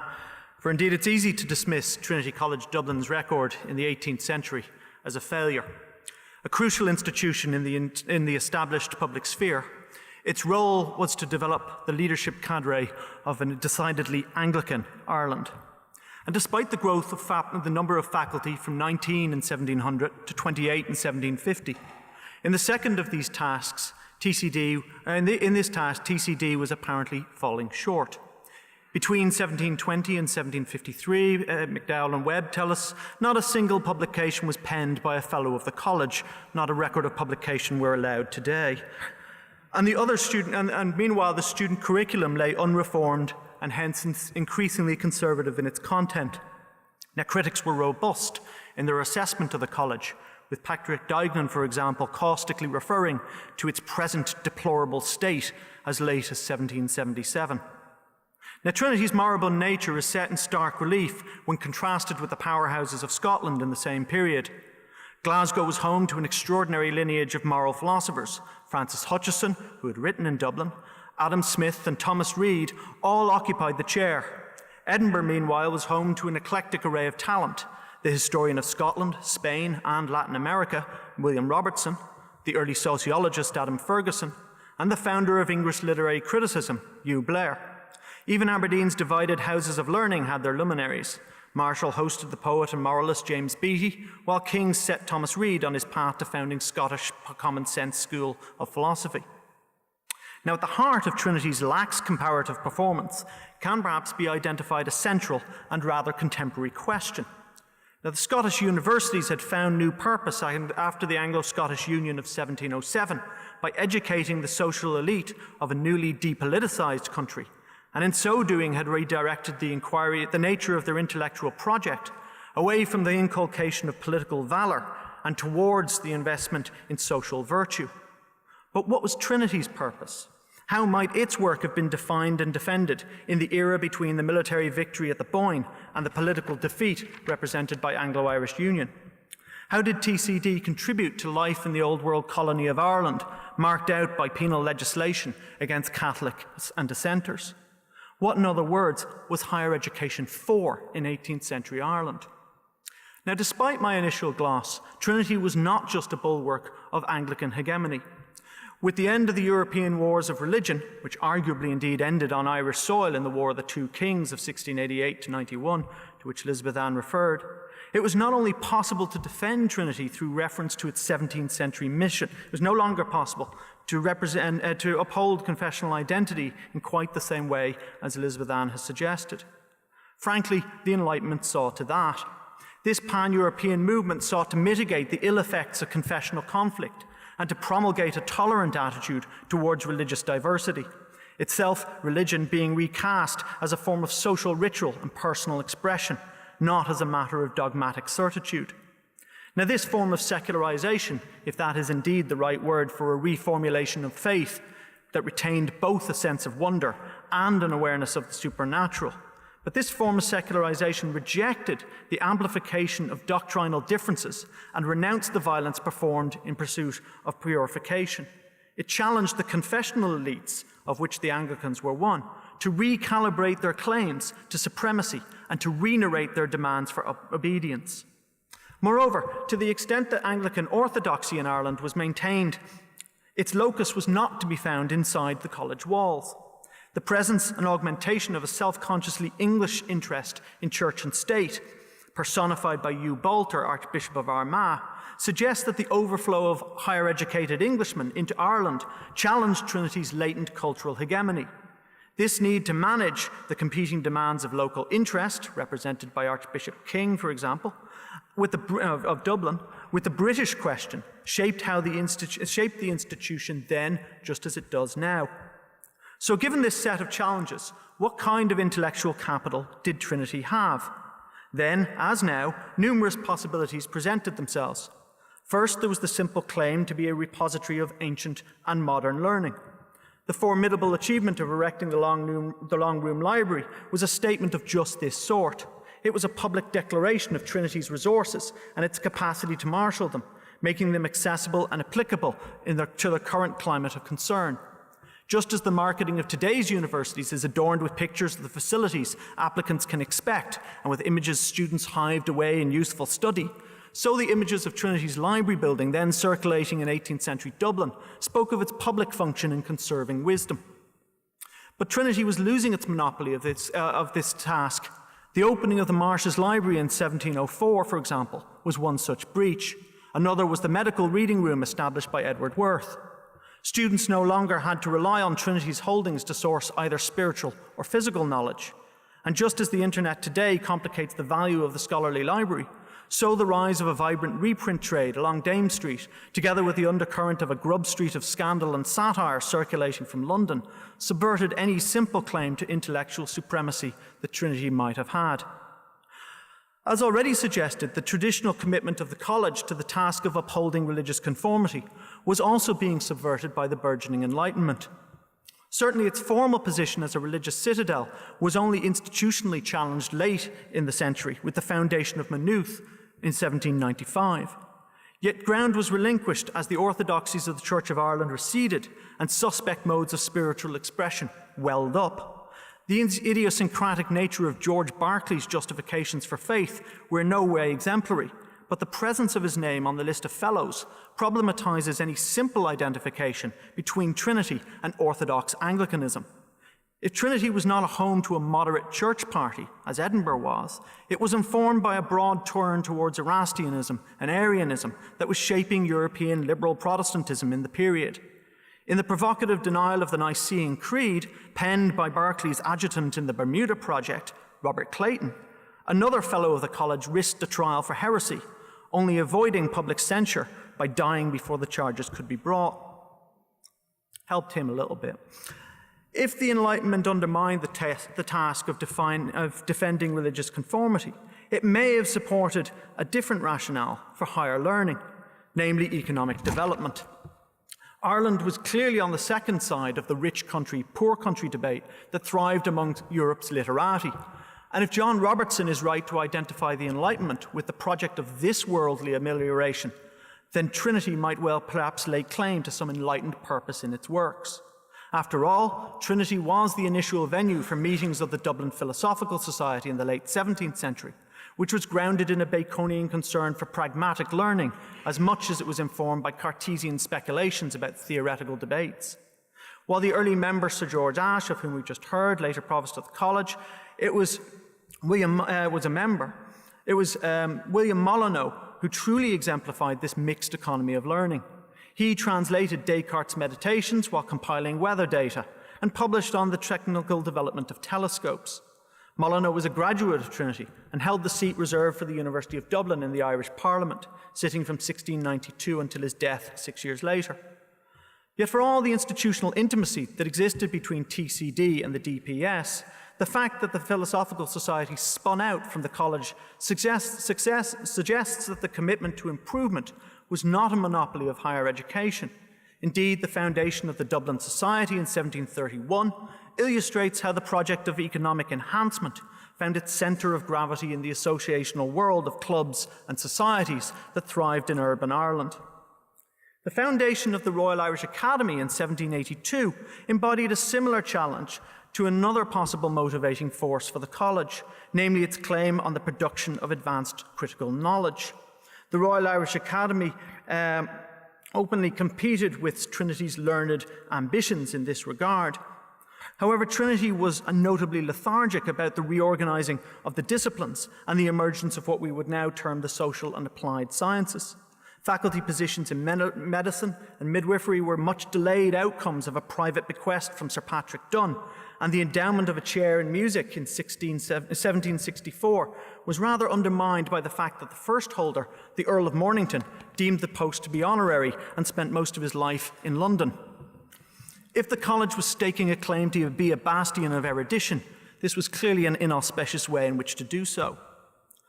Moreover, if the King's professorships endowed by Dunn are suggestive of a role for the Trinity in the training of the professional cadre of medics and surgeons, who, alongside the ranks of lawyers, could mirror those literati that lit up the firmament of the Scottish Enlightenment, this appearance is deceptive. Just as with the previous two purposes, the creative energy towards professional training was largely located beyond the college.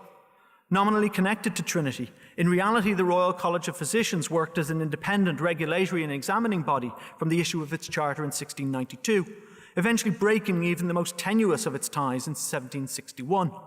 The connection to the Royal College of Surgeons, founded in 1784, was even less close, with the formative group of like-minded practitioners having to meet in such venues as the Eagle Tavern in Eustace Street in the years before formal recognition was granted. As for the lawmen, they sought out their training in London, with Trinity graduates such as Edmund Burke making his way to the Middle Temple to seek out the qualifications required to practice at the bar. One final possibility remains, and it relates to Trinity's explicit location, its place on College Green, across the thoroughfare from the Irish Parliament House. Now, this suggests that Trinity may have been instrumental in the development of a cadre of leaders of the establishment. This is to understand Trinity as providing a form of social capital, not intellectual capital, suggesting its fundamental purpose was the production of social distinction. This blend of classical learning and polite etiquette imparted in the college shaped the behaviour and minds of its graduates and provided a core of educated young men that at once knew each other and could interact personably together in private as well as in public. Trinity created an effective fraternity, a group of men connected by the elective affinities resulting from exam stress, nights out, and the exchange of ideas at a formative stage. This concern with social capital underpinned the changes introduced by Provost John Healy Hutchison in the 1770s, to which Patrick Digan had taken such offence. He established prizes to be awarded for composition in Greek, Latin, and English. But more innovative was his ambition to establish chairs in modern languages, French, German, Italian, Spanish, and he floated a failed project to fund a riding house. However, if all this suggests that Trinity found a purpose in investing in social capital, the vital consequence of this was that Trinity also served as a political nursery to the men who gathered across the road on College Green in the Irish Parliament. Their understanding of the political realm, their intellectual reservoir of models of exemplary conduct, the oratory that they relied upon to articulate their views, and the political theories of ascendancy, patriotism, and republicanism they enunciated all found origins in the days spent in Trinity's confines. The student life taught them how to debate with each other and about the vital questions of the age, the rigours of faith, the demands of economic necessity, and the brokerage of political power. In that, Trinity conducted an internal debate, not just about its own place in Irish society, but about the place of Irish society in the wider environments of Britain, Europe, and the Empire. Trinity thus was a wellspring for Ireland's discussion about the nature of the establishment of the Ancien regime and the colonial implications of imperial outreach. That was the consequence of its location in what David Dixon has nicely termed an old world colony. Above all, this is what made Trinity an enlightened institution. its capacity to conduct a debate around that most enlightened of questions, the nature of its own legitimacy. In 18th century Ireland, establishment rule was not a given, written into the order of things either by the natural law or the divine will. Instead, authority needed to be justified, its claims defended, its actions accepted, and its imposition validated. Trinity College Dublin was a place for this dispute to be conducted. In the 1790s, Irish society as a whole fragmented and factionalised, resulting in a bitter internecine war. Trinity was not unaffected, nor did it simply take a single side. It found itself debating the consequences of the French Revolution and the incipient ideas of the rights of man. The student body housed a cell of United Irish sympathisers, to whom David referred earlier, who were expelled for their radicalism by a faculty determined to defend the verities of the Ancien regime. They in turn rejected even the legalistic patriotism of Henry Grattan, symbolically removing his portrait from public display. By the time of the Union then, Trinity was a microcosm of Anglican Ireland, defensive and insecure, seeking radical solutions to the existential crisis incurred by the rebellion of 1798. So who then might be thought of to embody this complex, multi-sided debate? Now, my choice of an exemplary figure would be Thomas Leland, Professor of Oratory from 1763. He was professionally concerned with shaping the performative speech of his young charges. He wrote a thoughtful dissertation on the principles of human eloquence, which built upon the celebrated writings of Thomas Sheridan, whose student he was. He was also concerned with the maintenance and dissemination of classical learning, producing an edition of the Philippics of Demosthenes in 1753, thereby breaking Trinity's barren spell at the printing press. He was the author of a remarkable novel, Longsword, which has been read as an early contribution to the Gothic form. As a historian, he not only penned a life of Philip of Macedon, but contributed to antiquarian debates with his History of Ireland from the invasion of Henry II of 1773. A fellow of Trinity College Dublin from 1746, and a Church of Ireland minister from 1748, he embodied the contradictions, confusion, and creative energies that Trinity and its predicament contained. If Trinity was indeed an enlightened institution, it was because it confronted the ambiguities of its own history and debated its relationship to the society it inhabited. Leland contributed mightily to that discussion, and in him Trinity may have found an enlightener in chief. The challenge he confronted is one Trinity still faces today, of course, that of articulating a rationale in an Ireland challenged by religious division, economic uncertainty, and political disagreement. And in reflecting on his commitment to civility, creativity, scholarship, and to Ireland, we reflect on how the institution we celebrate here today has continued to find fresh ways to enlighten Ireland. Thank you very much. Thank you. Thank you very much indeed, Michael, for a very challenging, very rich reassessment of 18th century Trinity. I now am about to invite Patrick, my colleague Patrick Gagan, who has been senior lecturer, broadcaster extraordinary on talking history, and has found time, among many other things, to breathe new light into the study of O'Connell and O'Connell's Ireland. But tonight, well, he's got a long title, so I'll just say it's Catholics and Trinity, or the Catholic Question and Trinity in the 19th century. Patrick.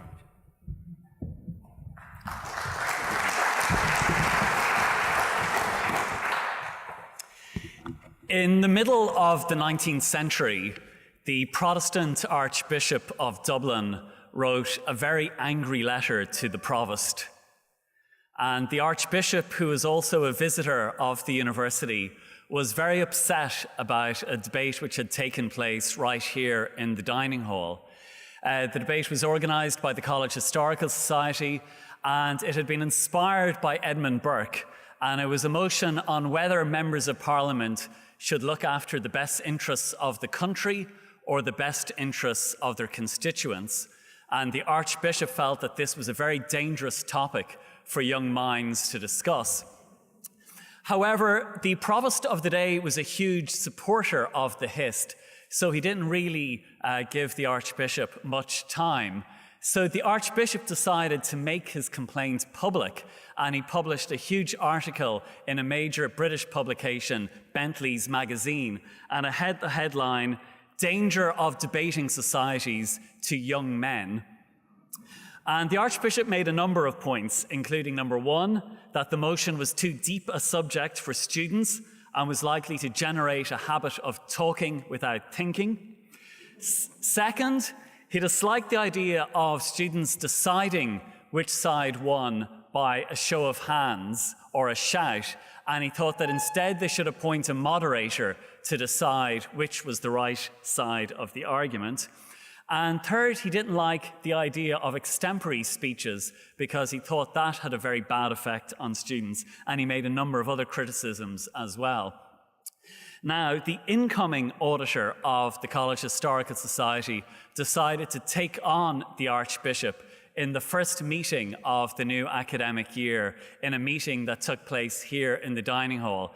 Now, that was brave in any circumstance, but it was doubly brave because the auditor was a Catholic, and he was the first Catholic to have ever been elected auditor of the Hist. His name was Dennis Caulfield Heron, and he had what I suppose we would call now, he had previous with the Archbishop, because in 1843, Dennis Caulfield Heron had been prevented from becoming a scholar of the university because of his religion, and he had appealed to the visitors. The visitors had refused to hear the case, so he went to the law courts, and the court issued a writ of mandamus requiring the visitors to hear the case.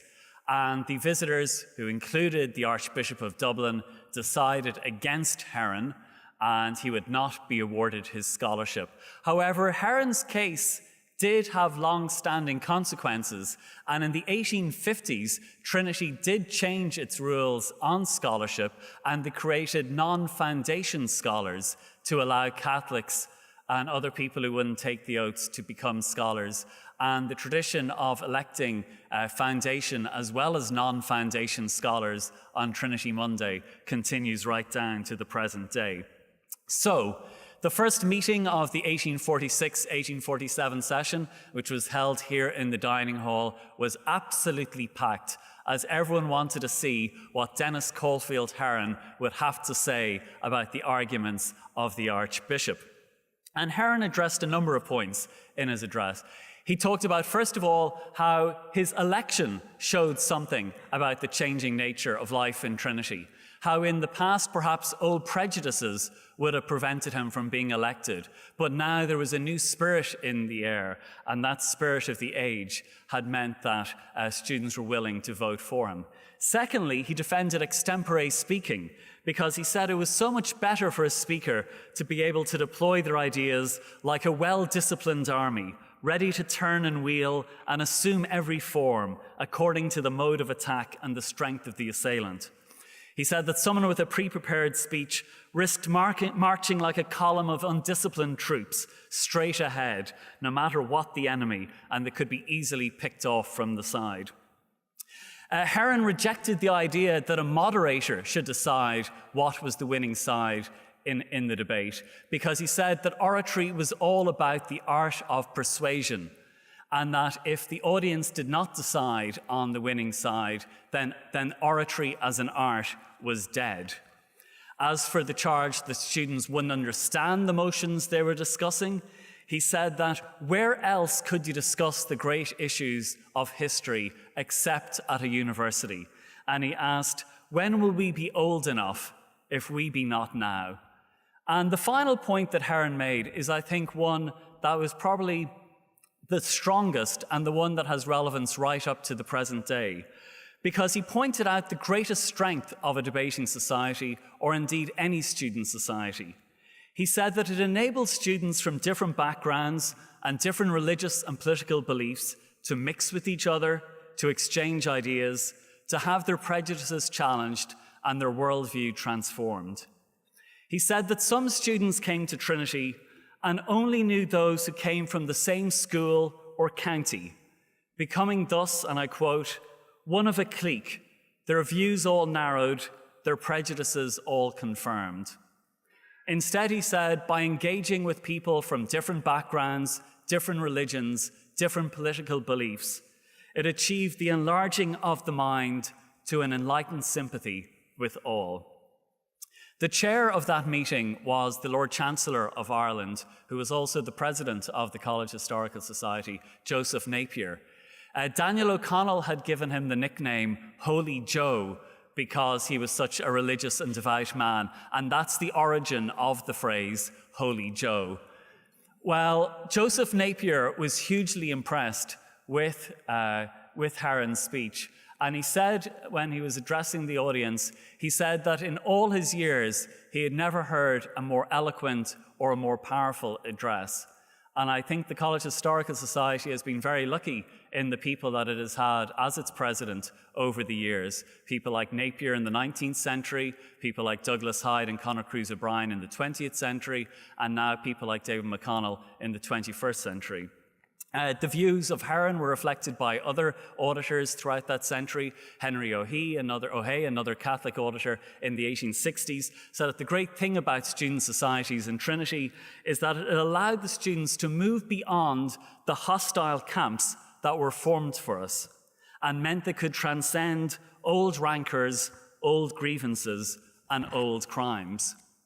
This was echoed by the greatest scientist, or certainly one of the greatest scientists in Irish history, William Rowan Hamilton, who delighted in attending and chairing meetings of the College Historical Society, and he greatly enjoyed speaking to the students from the chair. And he talked about how the student societies were great at uniting the forces of reason and imagination, and you certainly see that throughout the 19th century. But of course, as we'll see in the next paper and the brilliant work that Dr. John Bowman has done, by the start of the 20th century, Trinity was not a particularly warm place for Catholics. Some of the problems were internal, and it certainly took a while before, a number of years more before they allowed Catholics to become fellows.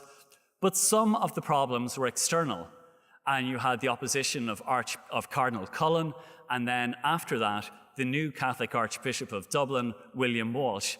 And William Walsh said in the 1880s that he was overburdened with work because so much of his time was taken up with trying to find ways to hurt Trinity College.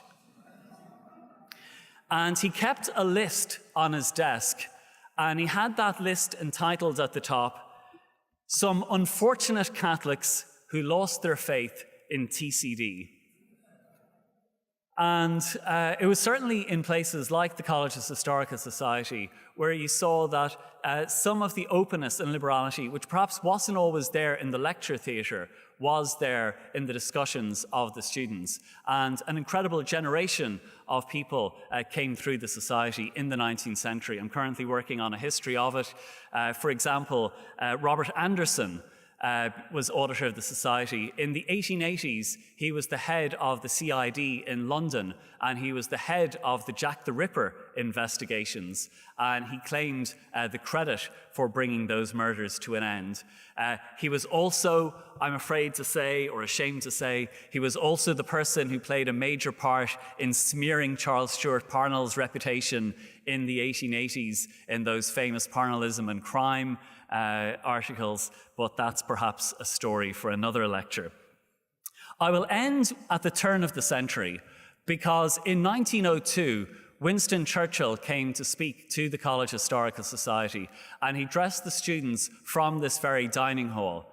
And he gave a very wide-ranging address, but afterwards when he was talking to the students, he talked about how student societies and societies like the HIST, the society which had helped his father, Randolph Churchill, come to prominence as an orator 20 years earlier, that it was in these kinds of student societies where you could have a real exchange of ideas, where you could have a real transformation in thinking, and it's where you could generate new thinking about the problems of Ireland. And he predicted that it was in societies like the ones that used to meet here in the dining hall that perhaps one day soon the future of Ireland and the problems of Ireland would be solved.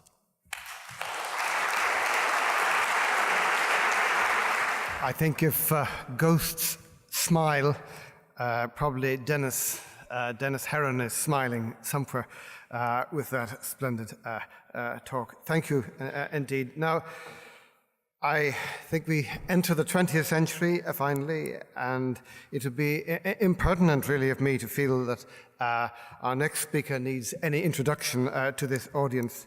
He is a national treasure, but I just want to put on record that we are very proud of his ongoing connection with this college and indeed with the departments of history and politics, and his connections go back a very long way. So we're really very excited to be able to get him back to talk on subjects such as this towards the history of Trinity in the 20th century. Some questions. John.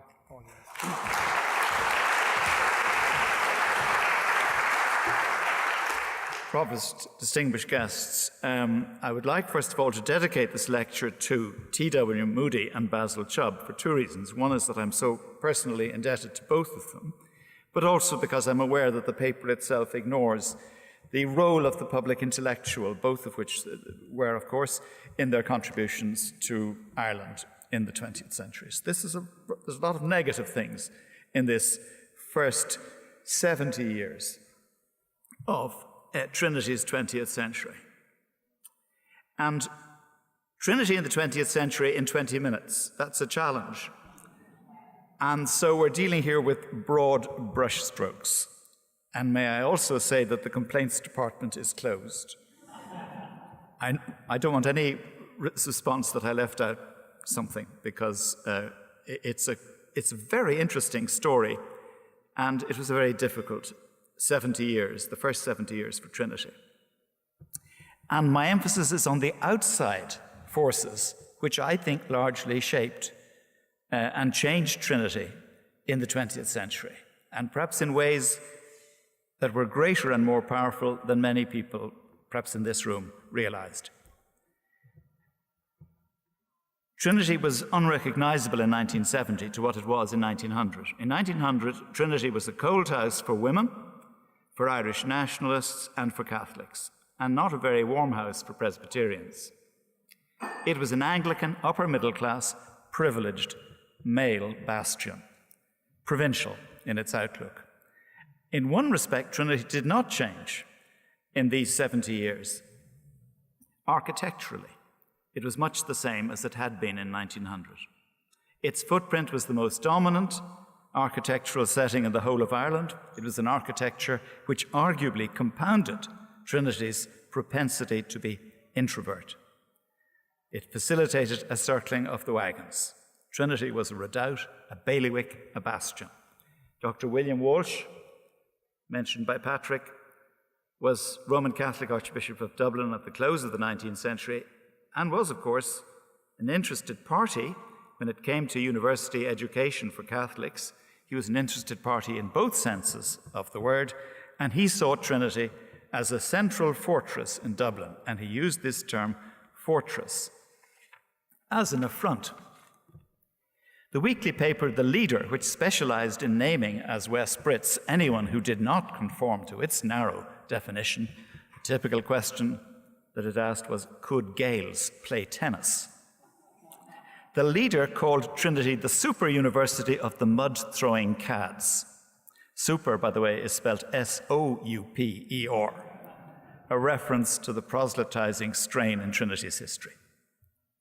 Trinity's original chair of Irish had tellingly been attached to the Divinity School, and it was explicitly established to expand the Church of Ireland in Irish-speaking communities. It didn't have much success in that regard, but when J.P. Mahaffey gave evidence to the 1898 Commission on the possible role of Irish in intermediate education, he suggests that Irish was either silly or indecent, of no educational value, but could sometimes be useful to a man fishing for salmon or shooting grouse in the west of Ireland. Douglas Hyde, himself, of course, a Trinity man, complained of this evidence from Mahaffey as a long-drawn scoff. Owen MacNeill, a founder of the Gaelic League and later of the Irish Volunteers, and I'm glad to say also in the mid-1920s made an honorary fellow of Trinity. At that time, he thought Trinity was inspired by a firm tradition of hostility to whatever stands for an Irish nation, a primitive spirit of racial antagonism kept alive in a modern seat of learning. A.A. Luce in 1965, looking back over his decades in Trinity as a student, a fellow, an academic, and sometime a possible candidate for the provostship, predicted that historians might conclude that Trinity had, quote, backed the wrong horse. But Luce was referring to the 1916 Rising. Where his metaphor could more aptly be used was in how Trinity responded to the Gaelic revival, which was finding expression and traction in the turn of the century. Trinity did not back this horse. It didn't even put an each-way bet on the horse. And it could be said that when Trinity, when it came to the emerging Irish Ireland movement, that Trinity was willing to wound and quite prepared to strike. And such were the wounding commons that they were long remembered, which Webb and MacDougall, of course, mention in their history. And take, for instance, Mahaffy's dismissal of a man called Pearse. This was because of Padraig Pearse's anti-recruiting speeches after the outbreak of the war in 1914. Mahaffy, who was to chair the meeting of the Gaelic Society to mark the Thomas Davis centenary, as MacDougall and Webb suggest, this needless piece of contempt for the sake of rhetoric was not easily forgotten. The 1914-18 war had a profound effect on Trinity. There were sheep in College Park. Part of it was planted with potatoes. Many of the younger staff, the students, and potential undergraduates went to the war. Student numbers dropped from 1,250 in 1914 to 700 at the end of the war. And the university felt the loss of numbers. One Don went so far as to advise his colleagues to attract some dunderheads who are fit for neither classics or mathematics to the agricultural school and so to college. It would at least save them from graduating in a tap room. Trinity may have thought by now that it was fortunate that it had at last admitted women about a decade before. It now needed them. At the end of the war, with fewer students, fee income was down, costs were rising, and the only expectation of solvency was government aid. A royal commission was set up and reported favourably for Trinity, recommending modest reforms, otherwise a satisfactory report, offering a capital grant of 113,000, which was a fortune at the time, and an annual recurring grant of 49,000.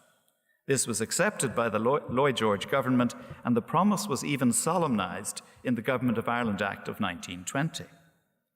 Trinity, anticipating its annual recurring grant of 49,000, made salary increases and commitments to spend the money.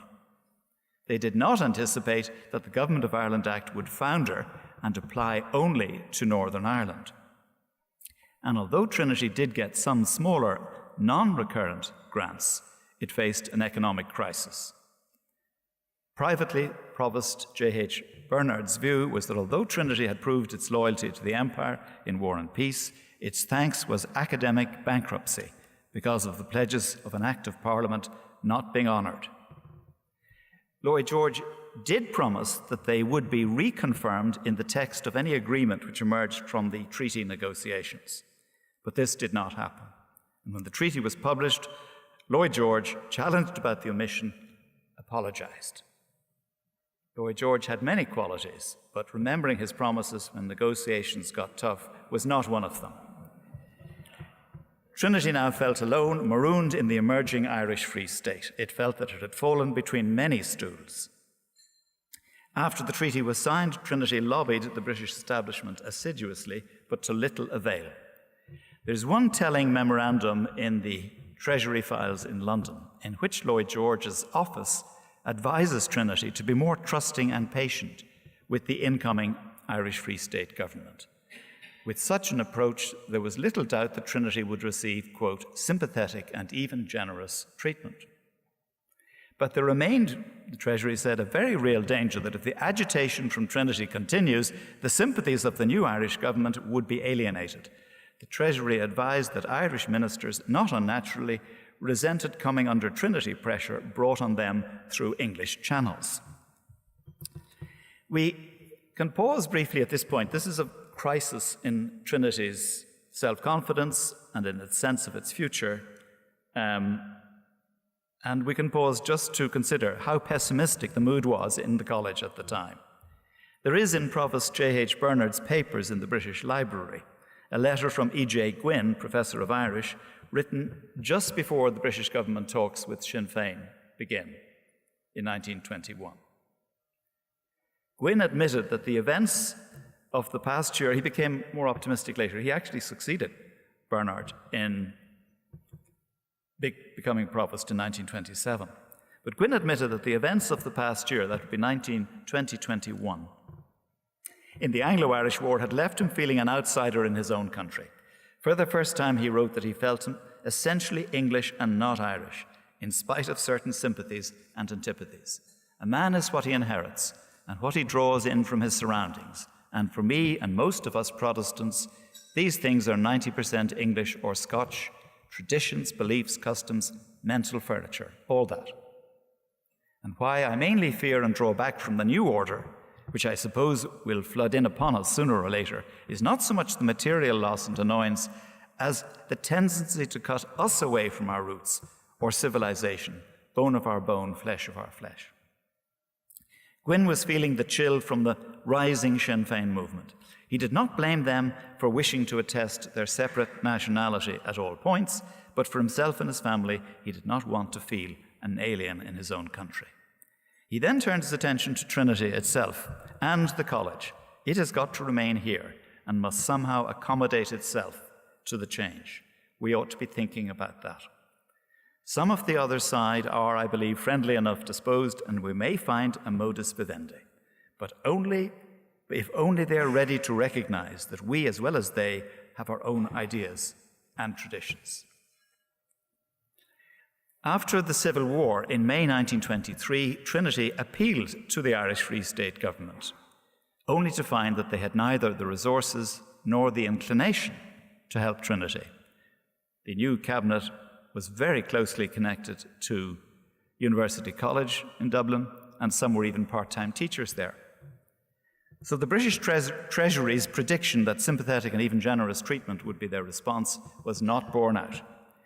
Trinity was given £5,000, what MacDougall and Webb described as a cool and discouraging response. And thereafter, Trinity had to look after its own preservation. It stood for a much broader Ireland. And that was a very important voice and a very important bridge to where we are now. Trinity stood for a much broader Ireland than the Sinn Féin incomers were championing and fashioning. They were narrowing what it meant to be Irish, as reflected in language policy, deference to the Catholic Church, Philistinism of the literary censorship, shallowness on the partition question, and a capacity on so many issues for self-deception.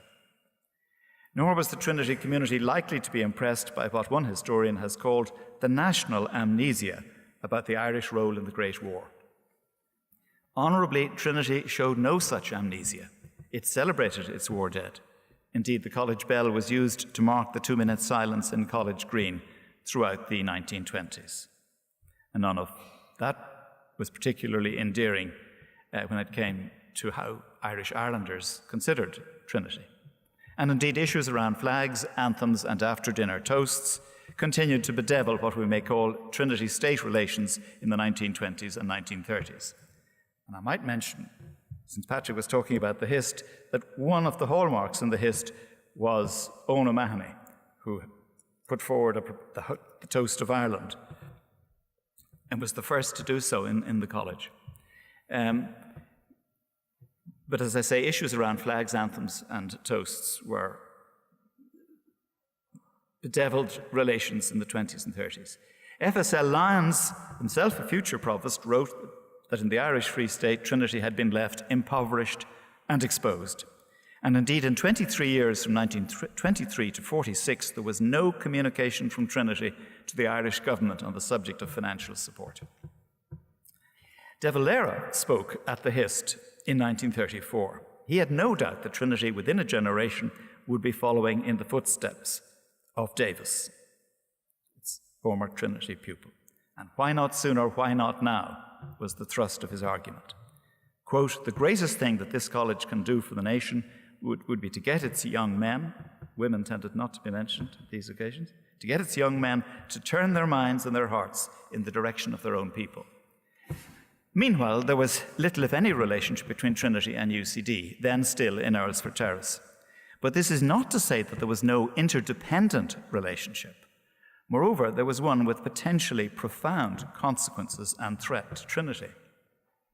In 1940, a new Roman Catholic Archbishop, John Charles McQuaid, was appointed to Dublin.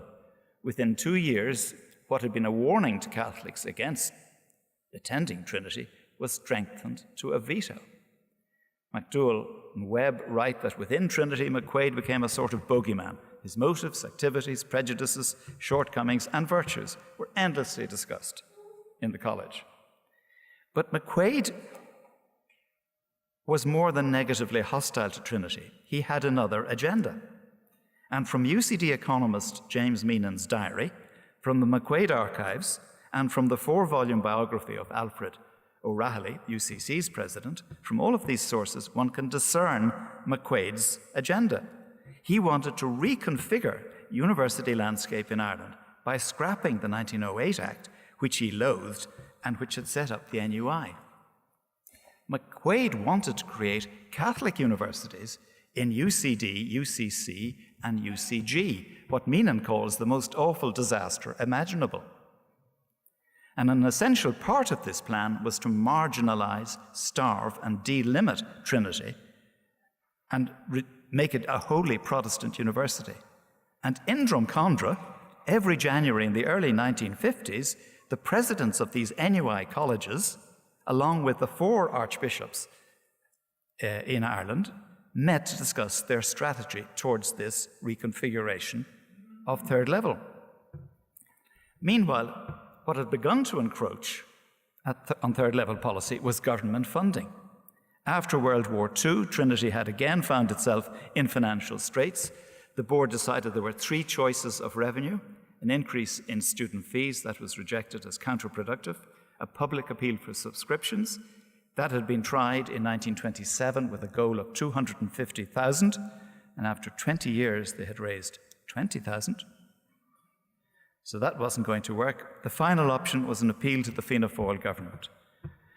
MacDowell and Webb write that many in Trinity viewed this with pessimism, alarm, and distaste.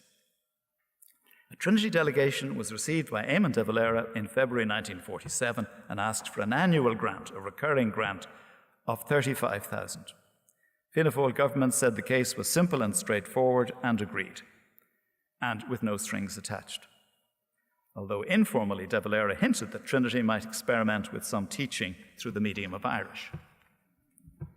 I was once told a story which I didn't quite believe because I knew of his reputation as a practical joker, and that was that there was a time when Conor Cruise O'Brien phoned the college, and he was in government, he was in the civil service at the time, to alert them to the fact that from the next Michaelmas term, teaching would be through the medium of Irish. And caused consternation. I used to quite believe that, but I did know that Conor Cruise was capable of that sort of mischief. Having done research for this paper, I can actually see that such was the paranoia of Trinity, and such was the sort of hint from de Valera there, that it could easily, it was certainly a plausible hoax, and ruined a number of people's Monday for the next 48 hours before it was found out. Meanwhile, Trinity was a university encumbered with rules, regulations, and statutes, ill-suited to the 20th century. These gave countless opportunities to the quibblers and to the pedants, who are always to be found at third-level institutions. And of course, also to those who wished to obstruct reform and maintain the status quo. Trinity indeed was one of those institutions in which change was especially difficult, since the custodians of the rules, laws, and statutes had themselves got to power through these very statutes. So it is scarcely surprising they didn't want to see change. I'll give you one case history, maybe touched on briefly. In June, we're still talking now early 50s, June 1951, power still rested with the senior fellows. Their average age was then 73. Anachronistic survivors, MacDowell and Webb say, and under attack from the Young Turks, the junior fellows. At one point, the senior fellows asked for detailed criticism on paper. This came in 7 foolscap pages. One of the Young Turks, by the way, was Webb. David Webb. So he's now the historian telling the story, and so he knows about it, but he may be looking after his own interests. I just give you that little word of warning. Anyway, A.A. Luce for the senior fellows complained that the document submitted was ill-documented, unbalanced, one-sided, devoid of sustained argument and unity of aim, untrue, inaccurate, unverifiable, misleading, and marred by emotive statements. In turn, the reformers claimed that these very terms would form an exactly appropriate verdict on Luce's attempted rebuttal. Dr. Luce's reply, they said, showed an attitude of mind so profoundly different from ours that we see no point in discussing individual points with him. We believe in government by consent, he plainly does not. Between his concepts and ours of what a governing body ought to do and what are the natural rights and proper functions of elderly fellows, there yawns an abyss which no words can bridge. This particular power struggle dragged on, but was then interrupted by an election for the next provost after the death of Ernest Alton. Chance plays a role in all history, and it certainly did on this occasion. The election resulted in the election of A.J. McConnell, Presbyterian from Ballymena, aged 48. Many saw it as a palace revolution. McConnell was lucky, Trinity was lucky, and Ireland was lucky. McConnell won a number of battles by very small margins. He had some advantages. He had a friendship with Eamon de Valera. They shared an interest in mathematics.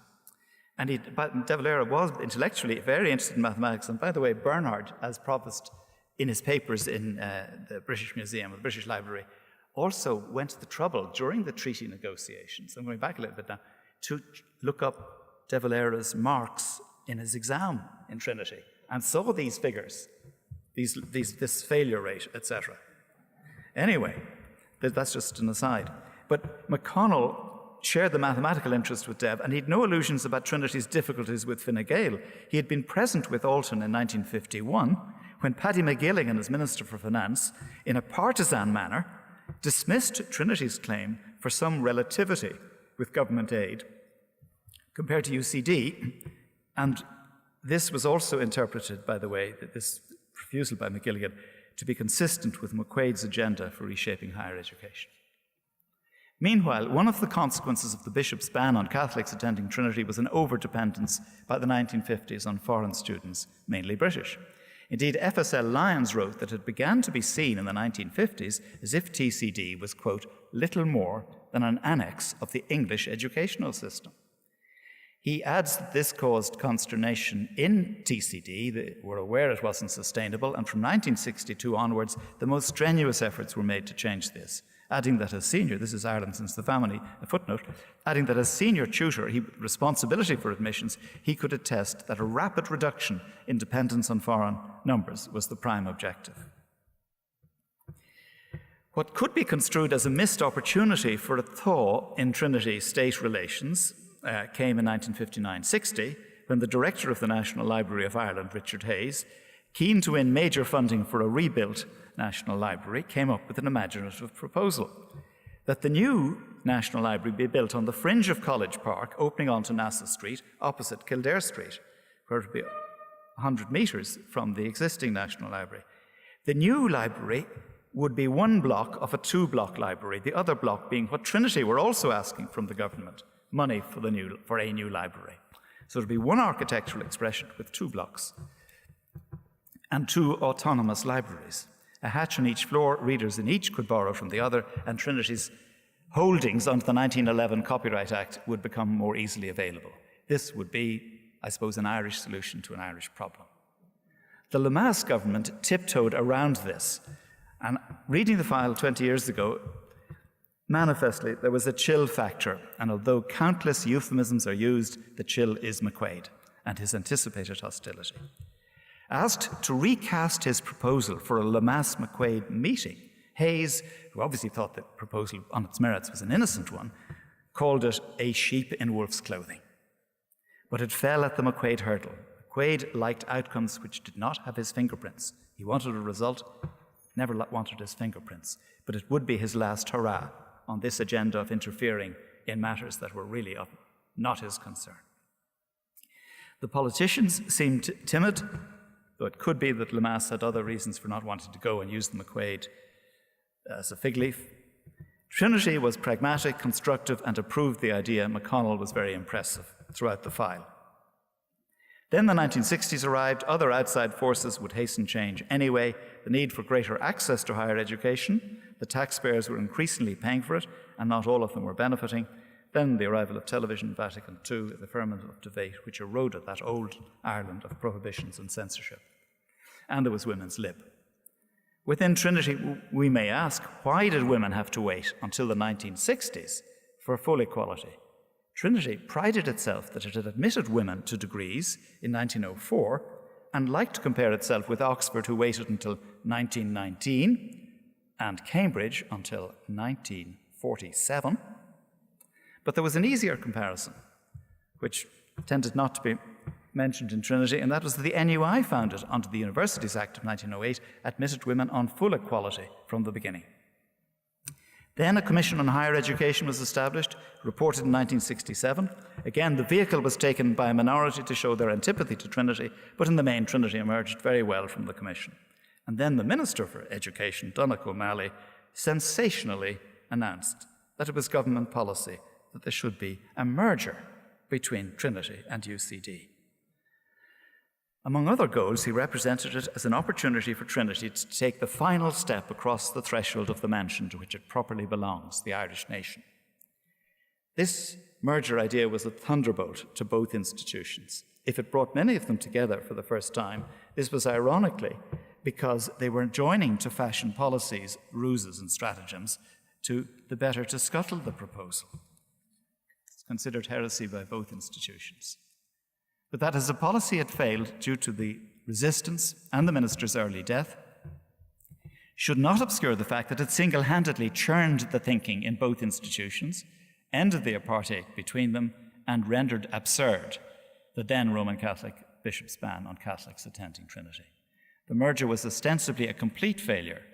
Its unintended consequence, but I sometimes suspect it was its intended consequence, brought the two largest Irish universities fully into the 20th century and undermined the obscurantists and scuppered McQuaid's agenda. What follows is more conventional and better known. The Irish universities remained healthy rivals, and Trinity-UCD relations improved, not least because of UCD's deserved new campus in Belfield. McConnell's provostship had ushered in an historic change and paved the way for his successors, who have steered Trinity to its place as the leading Irish university in world rankings. Two addendums. I have mentioned Trinity's architecture. It must be added that the custodians of its architectural heritage in the 20th century, despite the lack of money, deserve great praise for the additions they have made to the campus are also distinguished 20th century buildings, some of them quite spectacular. It has even paid off as a welcome income stream as visitors rank it so highly in Dublin's visitor attractions. And a second point, Trinity remains, although alas not as popular as before, as the most attractive southern university to Northern Irish students of all political persuasions. It's worth noting, for instance, that of the 6 Ulster Unionists in the short-lived 1974 power-sharing executive after Sunningdale, fully half of the Ulster Unionist members, Brian Faulkner, Roy Bradford, and John Baxter, had all been students in Trinity. Such experience in college years can only be of benefit to the whole island of Ireland. So it is to be hoped, as we all face another north-south challenge in the Brexit negotiations, that all Irish students interested in ignoring the border when they make their choice of university can somehow be accommodated in the small print of the final agreement, and that Trinity specifically can renew and expand its great tradition of welcoming Northern Irish students of all political persuasions to attend this college. Thank you very much.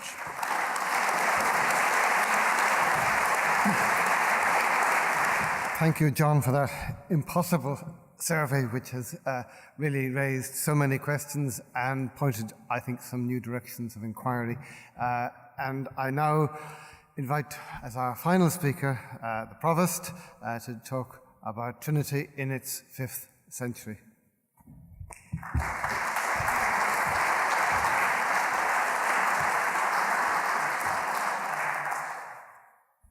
Good evening.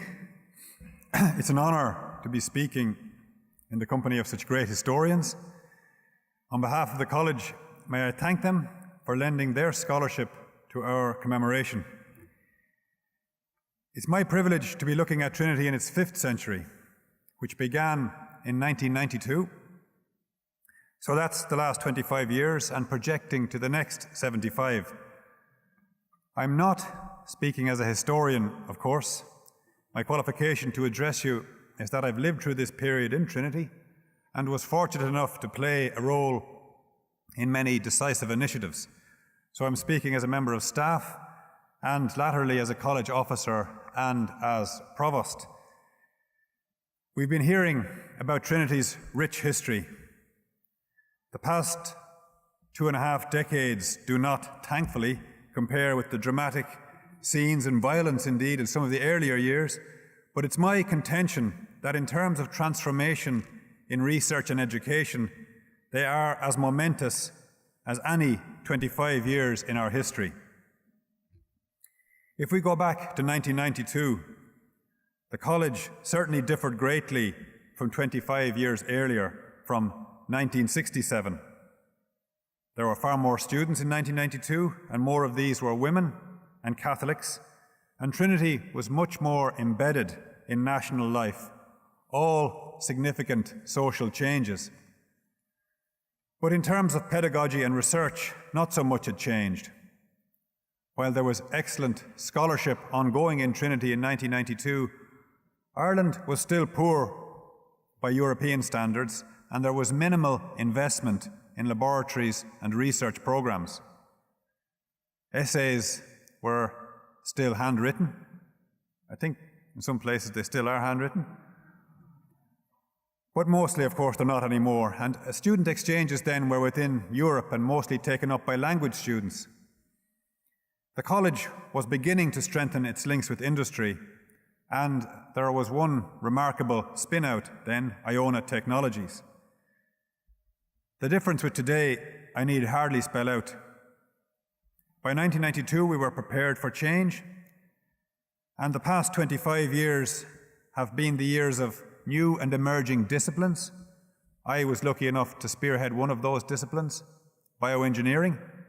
There has been huge investment in research and scholarship, growth in innovation and entrepreneurship and industry collaboration, a revolution in communication and information technologies and in digitization and online education, growth in international students and in student exchanges and global research partnerships.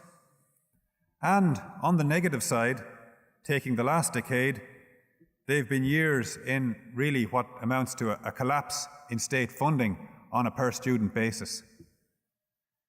This revolution has been global. All universities are experiencing the transformation in technology and communications, but it has also been driven internally. For instance, Trinity has emerged as a research leader in many disciplines within Europe and internationally, a driver of interdisciplinarity through subjects like digital humanities, nanoscience, deaf studies, neuroscience, and the life sciences. And I'd like to pay tribute to all of those who brought those changes about. These achievements were effected across the university by academic and professional staff working together. I'm speaking as if this is a great success story, which I believe it is. Not in every sphere. There have been mistakes, inevitably. But if I look at where we were and where we are now and what we had to come through and compare us with other universities, I think success story is a fair summation. I see these 2.5 decades as a cohesive period of transformation during which the college responded to many challenges and opportunities to become Ireland's flagship research institution. You can see the last 25 years actually as a tale of two halves, the Celtic Tiger and the downturn. Maybe if I were giving this talk a few years ago, that's how I'd see it. But happily, the country is in a better place now, and we have a perspective. I think future scholars of the college will see a continuous sweep through rather than disruption. I say this because the exciting developments of the 1990s, the emergence of new compound disciplines, the huge investment in research through national and EU programs, the establishment of the Trinity Access Programme, industry collaboration, and the pedagogical use of technology, all these developments were continued right through the downturn.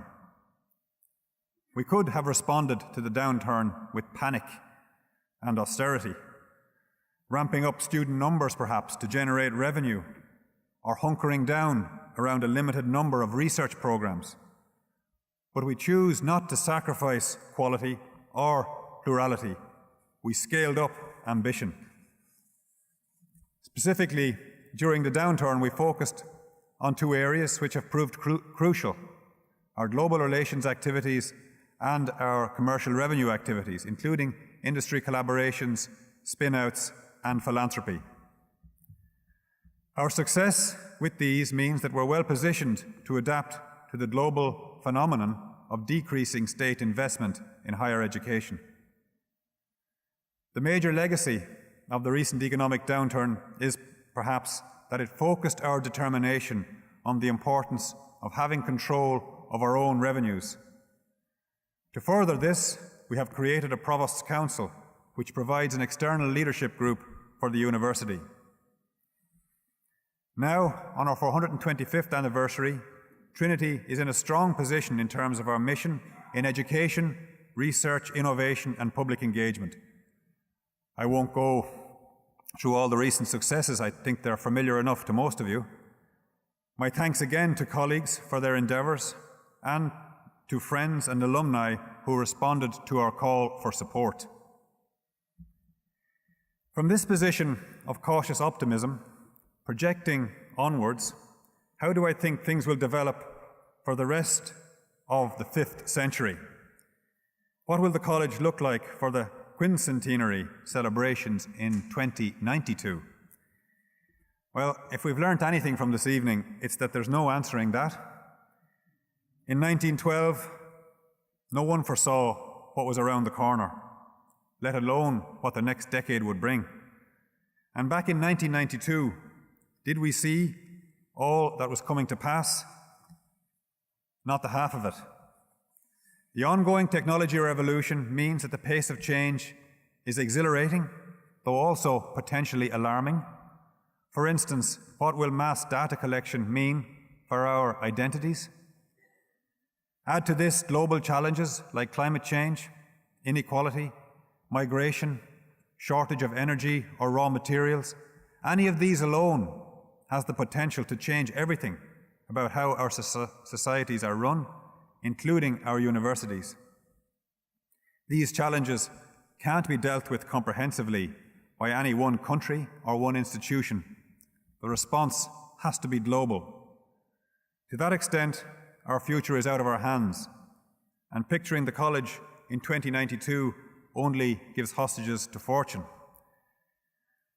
I know what I hope it will be like. I can identify trends which, if they continue, will bring about positive transformation. Trends in technology, revolutionizing how we educate and do research, and trends towards breaking down barriers. That's barriers between the disciplines, distinctions between science and art, and empiricism and creativity. Ideally, by 2092, technology and removal of barriers will give us a world notably freer from inhibition and restriction, releasing the flow of discovery and knowledge. We want to bring that about. It's not all in our hands. External events will shape society and the university.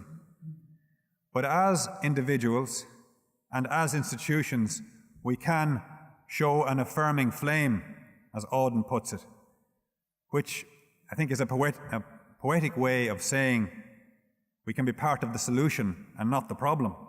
And I want to finish today by looking at being part of the solution. What might that mean for the rest of our 5th century? It means making the right decisions. And perhaps also, more importantly, it means not taking the wrong decisions. I say more importantly because doing right is often well signposted. For instance, launching an initiative like E3, our Engineering, Energy and Environment Institute. This is a good decision. It's not a difficult one. It's clear that universities should direct their groundbreaking research towards the challenges of a livable planet. You can plan to do right. Avoiding making mistakes is more difficult because you can go wrong while trying to do right. And let me give an example of what I mean. We're proud of the increase in international students. This brings cultural richness to the campus. But there are dangers. First, these students tend not to come from disadvantaged backgrounds. They come from families who can pay the fees or know how to access the loans.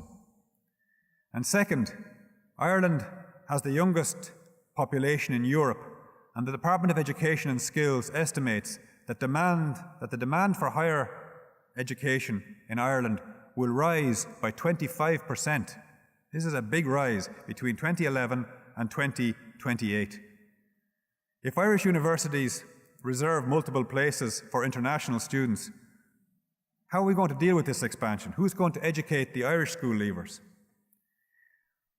We can all think of highly ranked institutions, universities, which have little concern for their regions. They welcome international high flyers, but don't get involved with the towns and regions they're located in.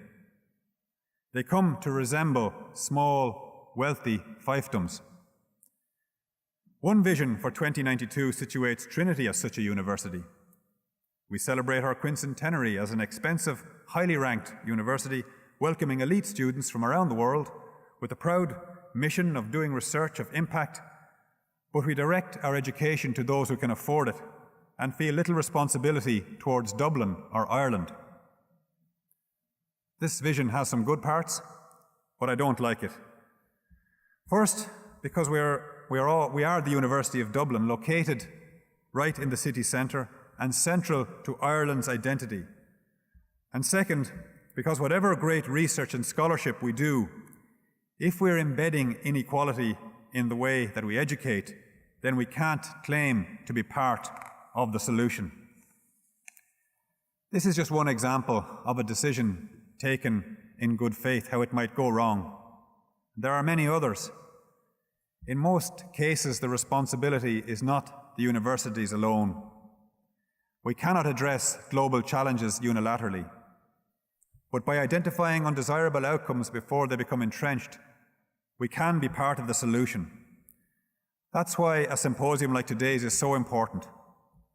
Looking back at our history isn't just about recounting a great story.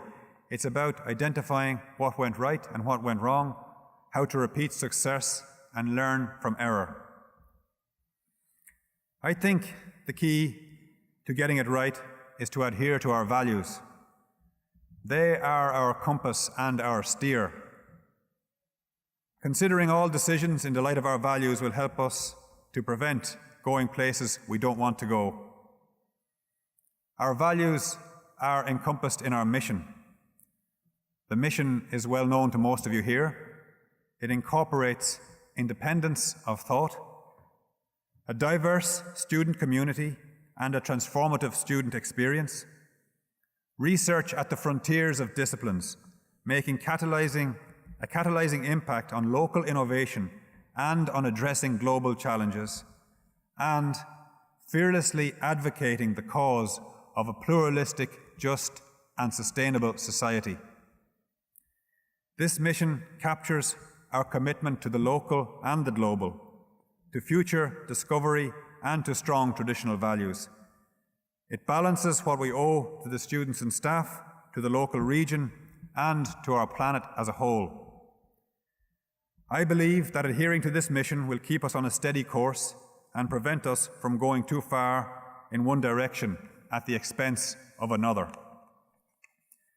The mission reminds us that we cannot become, for instance, a think tank research institute that would sacrifice our mission in education, nor can we rationalize around a few disciplines which offer momentary economic value. That would be to sacrifice our mission in diversity and pluralism.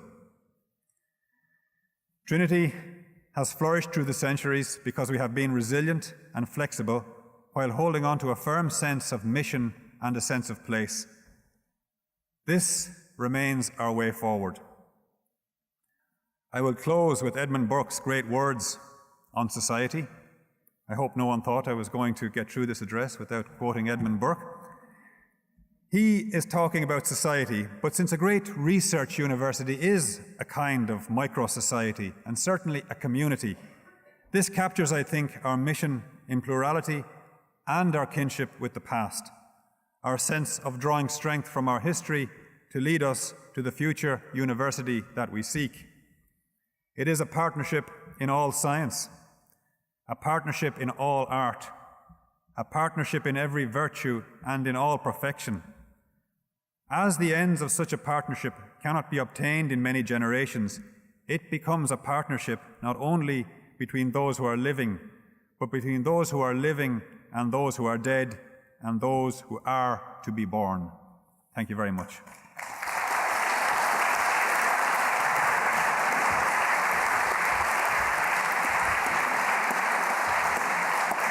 Thank you very much, Provost. And my short duties are really perhaps one reflection and some thanks.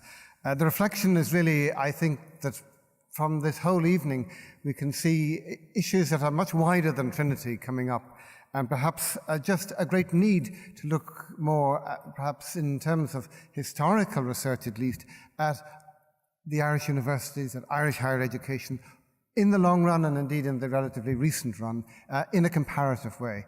I think too much of what has been perhaps done on university histories, departmental histories, is done in a rather kind of silo way. And I think some of the most interesting comments this evening really were set in a way comparing what was or wasn't happening here with the wider world of the universities in Ireland and beyond. And I think there's a lot of scope for more of that.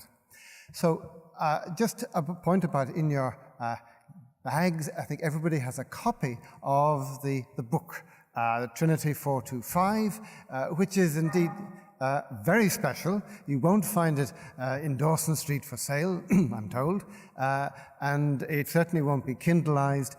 It is indeed going to be a collector's item.